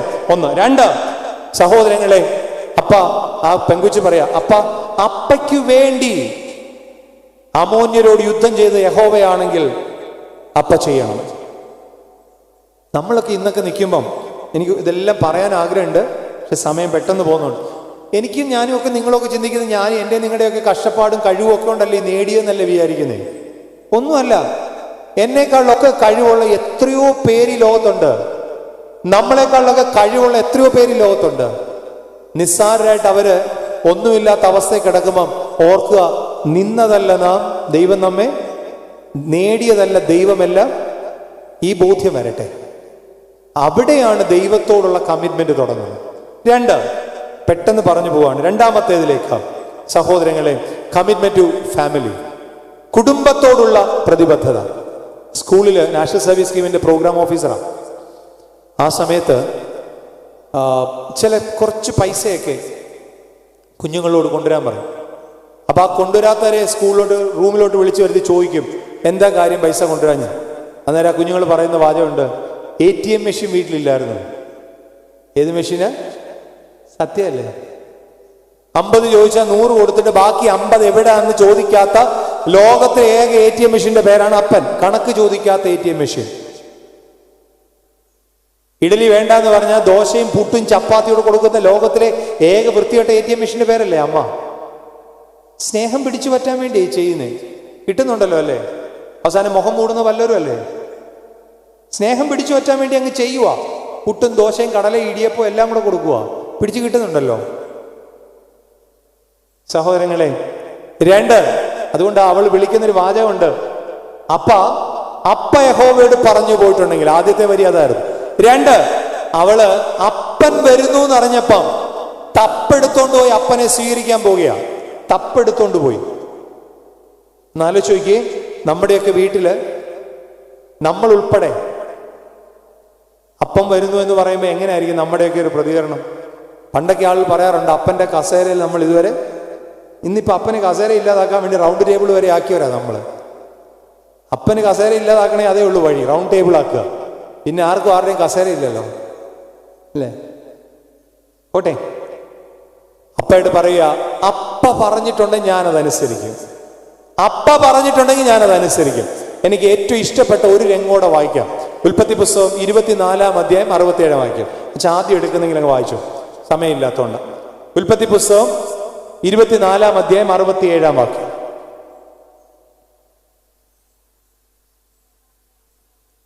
ഇസ്ഹാക്ക് അവളെ തന്റെ അമ്മയായ സാറയുടെ കൂടാരത്തിൽ കൊണ്ടുപോയി. അവൻ അവളെ എവിടെന്നറിയാവോ? സാറ മരിച്ചതിന് ശേഷം ഇസഹാക്ക് ഒറ്റയ്ക്ക് ഇരിക്കുന്നത് കണ്ടിട്ട് അപ്പനായ അബ്രഹാമിന് വിഷമം തോന്നിയിട്ട് എലയാസനോട് പറഞ്ഞിട്ട് അവനൊരു ഭാര്യയെ കണ്ടുപിടിച്ചു. ദൂരെ നിന്ന് അവളെ കണ്ടപ്പം അവളെ പിടിച്ചോണ്ടുപോയി അമ്മയായ സാറയുടെ കല്ലറ കൊണ്ടുപോയി. എന്തിനായിരിക്കും അമ്മയുടെ കല്ലറ കൊണ്ടുപോയത്? ഒറ്റ കാര്യത്തിനായിരിക്കും അല്ലേ? അമ്മയുടെ കല്ലറ കൊണ്ടുപോയി കാണിച്ചിട്ട് പറയാം, കണ്ടോടി, ഇവിടെ എല്ലാവരുടെയും കല്ലറ സിമെന്റ് ഇട്ടതാ, ഞങ്ങളുടെ കല്ലറ മാത്രമേ ഉള്ളൂ എന്ത് ഗ്രാനൈറ്റ്. ഇതുപോലെ വലിയ കുടുംബക്കാർ ഇവിടെ ഞങ്ങളല്ലാതെ പുതിയ കല്ലറ എപ്പ പണിയാലും വികാരി അച്ഛന്മാർക്ക് പണിയാ. കാരണം എന്താ? 1.5 അടി മേളിലോട്ടും ഉയർത്തും, 2 അടി ഇടത്തോട്ടും വലത്തോട്ടും ഗ്രാനൈറ്റിന്റെ വലിപ്പം കൂട്ടും. എന്തിനാ? ഞങ്ങൾ വലിയ അതിനായിരിക്കുമോ? അല്ല, കൊണ്ടുപോയിട്ട് പറയാം, അമ്മയ്ക്ക് ഇഷ്ടപ്പെട്ട ഞാൻ അവളെ. അതുകൊണ്ടാണ് നമ്മുടെ പൂർവികർ പറയും, പണ്ട് കാലത്തുള്ളവർ പറയും, കല്യാണത്തിന് മുമ്പും പരീക്ഷ എഴുതുന്നതിന് മുമ്പും വിദേശത്ത് പോകുന്നതിന് മുമ്പും അപ്പച്ചന്മാരുടെ അമ്മച്ചിമാരുടെയും കല്ലറയ്ക്ക് പോയി പ്രാർത്ഥിക്കണമെന്ന് പറയും. ഇതൊക്കെ വേദപുസ്തകത്തിൽ നിന്ന് എടുക്കുന്നത്. പോട്ടെ, 3-ാമത്തേത് കമ്മിറ്റ്മെന്റ് ടു ദ സൊസൈറ്റി, സമൂഹത്തോടുള്ള പ്രതിബദ്ധത. അവള് ആലോചിച്ച് നോക്കിയില്ല, എനിക്കിതുകൊണ്ട് എന്ത് പ്രയോജനം കിട്ടും? അപ്പൻ യുദ്ധത്തിന് ജയിച്ചു വന്നു, അതിന് ഞാൻ എന്നാ വേണം? ഇസ്രായേൽ മക്കൾ ജയിച്ചു, അതിന് ഞാൻ എന്നാ വേണം? എനിക്കെന്നാ പ്രയോജനം കിട്ടുന്നെന്ന് ചിന്തിച്ചില്ല. പകരം അവള് പറയാ, ഇസ്രായേൽ മക്കൾക്ക് നന്മ കിട്ടിയെങ്കിൽ ഞാൻ തയ്യാറാണ്. ഇസ്രായേൽ മക്കൾക്ക് നന്മ കിട്ടുന്നെങ്കിൽ ഞാൻ തയ്യാറാണ്. എന്നെ കൊണ്ട് ചെയ്യാൻ പറ്റുന്ന നന്മ മറ്റുള്ളവർക്ക് ചെയ്യാനായിട്ട് കഴിയുന്നുവെങ്കിൽ അതാണ് ഏറ്റവും വലിയ കാര്യം. അതാണ് സമൂഹത്തോട് ചെയ്യുന്ന കാര്യം. ഞാൻ ഒരു ഉദാഹരണം അതുമായി ബന്ധപ്പെട്ട് പറയാം. ഞങ്ങളുടെ നാടിനടുത്ത് എടത്തിട്ടാന്ന് പറഞ്ഞ സ്ഥലമുണ്ട്. എടത്തിട്ടിൽ ഒരു മോർച്ചറിയുണ്ട്. ആ മോർച്ചറിയുടെ ചുറ്റും താമസിക്കുന്നവര് ആ വീട് വിറ്റിട്ട് പോകാൻ തയ്യാറാണ്. എന്താ കാര്യം എന്നറിയോ? വസ്തുവിന് വിലയില്ലാഞ്ഞിട്ടല്ല, പ്രേതത്തെ പേടിച്ചല്ല, ഒറ്റ കാര്യം കൊണ്ടാണ്. രാവിലെ 6:30 തുടങ്ങും. 1-ാമത്തെ ഡെഡ് ബോഡി എടുത്തിട്ട് അവിടുന്ന് തുടങ്ങും. സമയമാം രഥത്തിൽ ഞാൻ. ആ ബോഡി അങ്ങോട്ട് പോയി കഴിയുമ്പോൾ അടുത്ത ബോഡി തുടങ്ങും. സമയമാം. 25 കിലോമീറ്റർ അപ്പുറത്ത് ആരാണ്ടർ അപ്പച്ചനെ അടക്കാൻ കൊണ്ടുപോവാ. ഇവിടുന്നേ വെച്ച് വെളുപ്പിക്കുക. എന്തിനാ? നമ്മള് കുടുംബക്കാരാ, നമ്മള് കാശുള്ളവരാ. എന്തിനാണെന്ന് ഇത്? ഈ അമേരിക്കയിലോ ലണ്ടനിലൊക്കെ പോയി നിങ്ങൾ പോകണം. ഡെഡ് ബോഡി മരിച്ചാൽ സ്വന്തം വീട്ടിൽ പോലും കൊണ്ടുപോകാൻ അവകാശമില്ല. എവിടാന്ന് വെച്ചാൽ മരിച്ച അവിടെ നേരെ വേക്ക് ഹോമിൽ കൊണ്ടുപോകും, അവിടെ വെച്ച് കാണിക്കും, അവിടെ നേരെ അടക്കുന്ന സ്ഥലത്തോട്ട് കൊണ്ടുപോകും. നമ്മളിവിടെ ഓരോന്നും പരിപാടികളാക്കണം. അതിനേന് ഈ സമൂഹത്തെ നശിപ്പിക്കുക, ഈ സ്ഥലത്തെ നശിപ്പിക്കുക, ഒരു ബോധ്യമില്ലാതെ. 3-ാമത്തേതും 4-ാമത്തെ അവസാനത്തെയുമായ ഒരു ചിന്ത കൂടി, കുറച്ചുകൂടെ സമയം ഉണ്ടായിരുന്നെങ്കിൽ നിങ്ങളുമായിട്ട് ചർച്ച ചെയ്യാൻ ആഗ്രഹമായിരുന്നു. 4-ാമത്തെ അവസാനത്തെയുമായ ചിന്ത, കമ്മിറ്റ്മെന്റ് ടു ഹെർസെൽഫ്, അവളോട് തന്നെയുള്ള പ്രതിബദ്ധത. എന്താ കാര്യം അറിയോ? ഈ 3 കാര്യങ്ങൾ അവള് സ്വയം മരണത്തിന് വിധേയമാകാൻ തയ്യാറെടുക്കുകയായിരുന്നെങ്കിൽ 4-ാമത്തെ കാര്യം നിങ്ങൾ ശ്രദ്ധിക്കണം. അവൾ 14 വയസ്സ് 13 വയസ്സുള്ള പെങ്കൊച്ച് അപ്പനോട് പറയുകയാണ്, എന്റെ കന്യാത്വത്തെ കുറിച്ച് വിലാപം കഴിക്കാൻ എനിക്കും 2 മാസത്തെ അവധി തരണം. ഐ നീഡ്, എനിക്ക് വേണം. തരാമോ എന്നല്ലേ ചോദിച്ചേ? തരണം. അപ്പൊ ഞാൻ ചോദിച്ചു, മോളെ നീ എങ്ങനെ ഇത്രയും ധൈര്യം എടുത്തത്? അവള് പറഞ്ഞൊരു കാര്യമുണ്ട്, ഞാൻ എന്നോട് വിശ്വസ്തനല്ലെങ്കിൽ പിന്നെ എന്നോട് ആര് വിശ്വസ്തത കാണിക്കും ഫാദറെ? ഞാൻ എന്നോട് വിശ്വസ്തനല്ലെങ്കിൽ എന്നോട് ആര് വിശ്വസ്തത കാണിക്കും? ഇന്ന് നമുക്ക് പലപ്പോഴും, ഞാൻ പറഞ്ഞല്ലോ, സ്കൂളിൽ പഠിപ്പിക്കുമ്പം ഞാൻ കുഞ്ഞുങ്ങളോട് പറയുന്നുണ്ട്, പഠിക്കുന്നത് അപ്പനും അമ്മയ്ക്കും വേണ്ടിയല്ല, പഠിക്കുന്നത് അധ്യാപകർക്ക് വേണ്ടിയല്ല. എപ്പോഴെങ്കിലും പുസ്തകം എടുക്കുമ്പം ഒരു 20 വർഷം കഴിഞ്ഞിട്ടുള്ള നമ്മളെ ഒന്ന് മനസ്സിൽ കണ്ടാൽ മതി. എന്നിട്ട് അവിടുന്ന് തുടങ്ങണം. 3 പേരുടെ ഉദാഹരണം പറഞ്ഞ് നിർത്തുകയാണ്. ഒന്ന്, വേദപുസ്തകത്തിലെ ഏറ്റവും ബുദ്ധിയുള്ള രാജാവ് ആരായിരുന്നു? ശിംശോൻ. ബുദ്ധിയുള്ള രാജാവ് ശലോമോൻ. എങ്ങനെയായിരുന്നു ജീവിതത്തിന്റെ അവസാനം? എങ്ങനെയായിരുന്നു? വളരെ സിമ്പിളാണ്. 12 ഗോത്രം നല്ല സുന്ദരമായി കയ്യിലൊതുക്കി നല്ല ഒന്നാം തരം ദേവാലയം അണിഞ്ഞു. ലോകം മുഴുവൻ ഇതിനു മുമ്പ് ഇതുപോലെ രാജാവില്ല, ഇതിന് ശേഷവും ഇങ്ങനെ രാജാവില്ലെന്ന് പറഞ്ഞെങ്കിലും കയ്യിലിരിപ്പ് കാരണം കണ്ട ദൈവത്തെയൊക്കെ ആരാധിച്ചതിന്റെ ഫലമായിട്ട് ഏതാണ്ട് 900ഓളം ഭാര്യമാരും വെപ്പാട്ടികളോട് ചേർന്ന് ജീവിച്ചതിന്റെ ഫലമായിട്ട് അവസാനം മകനായ രഹബയാമിന് കൊടുക്കാൻ സ്വന്തമായി 2 ഗോത്രം, 10 ഗോത്രവും വല്ലവരും കൊണ്ടുപോയി. 10 ഗോത്രവും യൊരോബയാം കൊണ്ടുപോയി. ജീവിതത്തിന്റെ പലയിടങ്ങളിലും പട്ടിണി കിടക്കുകയും ഇല്ലായ്മയാവുകയും ചെയ്തതിന്റെ കാരണം ഒന്ന് ആലോചിച്ച് നോക്കിയേ. ഈ ഒരൊറ്റ കാരണമല്ലേ? താൻ ആരാണെന്നും താൻ ആരെയാണ് ആരാധിക്കേണ്ടതെന്നും താൻ എങ്ങനെയാണ് ജീവിക്കേണ്ടതെന്നുള്ള ബോധ്യം മറന്നതല്ലേ? രണ്ടാമത്തെ ആള്, വേദപുസ്തകത്തിൽ ഏറ്റവും കൂടുതൽ ശക്തനായ മനുഷ്യൻ അതാരാ? ശിംശോൻ. മരിച്ചത് എങ്ങനെയാ? ഒറ്റത്തൂണുള്ള അമ്പലത്തിന്റെ തൂണ് പിടിച്ച് കുലുക്കിയിട്ട് മണ്ടയ്ക്കോട്ട് വീണ് ആത്മഹത്യ ചെയ്ത് കളഞ്ഞു. മരണ കാരണം എന്താ? വേണ്ടാത്ത വഴികളിലൂടെ ഒക്കെ യാത്ര ചെയ്തു. ഇതുപോലെ ശക്തനായ ഒരുത്തിന് ഇതിന് മുമ്പുണ്ടായിട്ടില്ല, ഇതിന് ശേഷോട്ട് മരണം, ആത്മഹത്യ. 3, യേശുതമ്പുരാൻ തെരഞ്ഞെടുത്ത 12 പേരിൽ ഒരുത്തനുണ്ടായിരുന്നു. ആരാ പേര്? യൂദ. മരിച്ചത് എങ്ങനെ?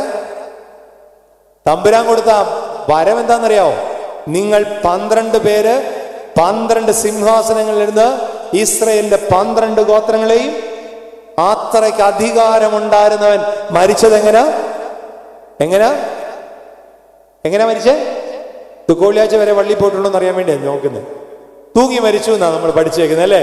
ഇത്തിരിയൂടെ ഒന്ന് കഴിഞ്ഞിട്ട് അപ്പോസ്തല പ്രവൃത്തി ഒന്ന് വായിക്കണം. എങ്ങനെയാ മരിച്ചതെന്നറിയാവോ? കയ്യിലുണ്ടായിരുന്ന 30 വെള്ളിക്കാശ് പള്ളിയിൽ എറിഞ്ഞു.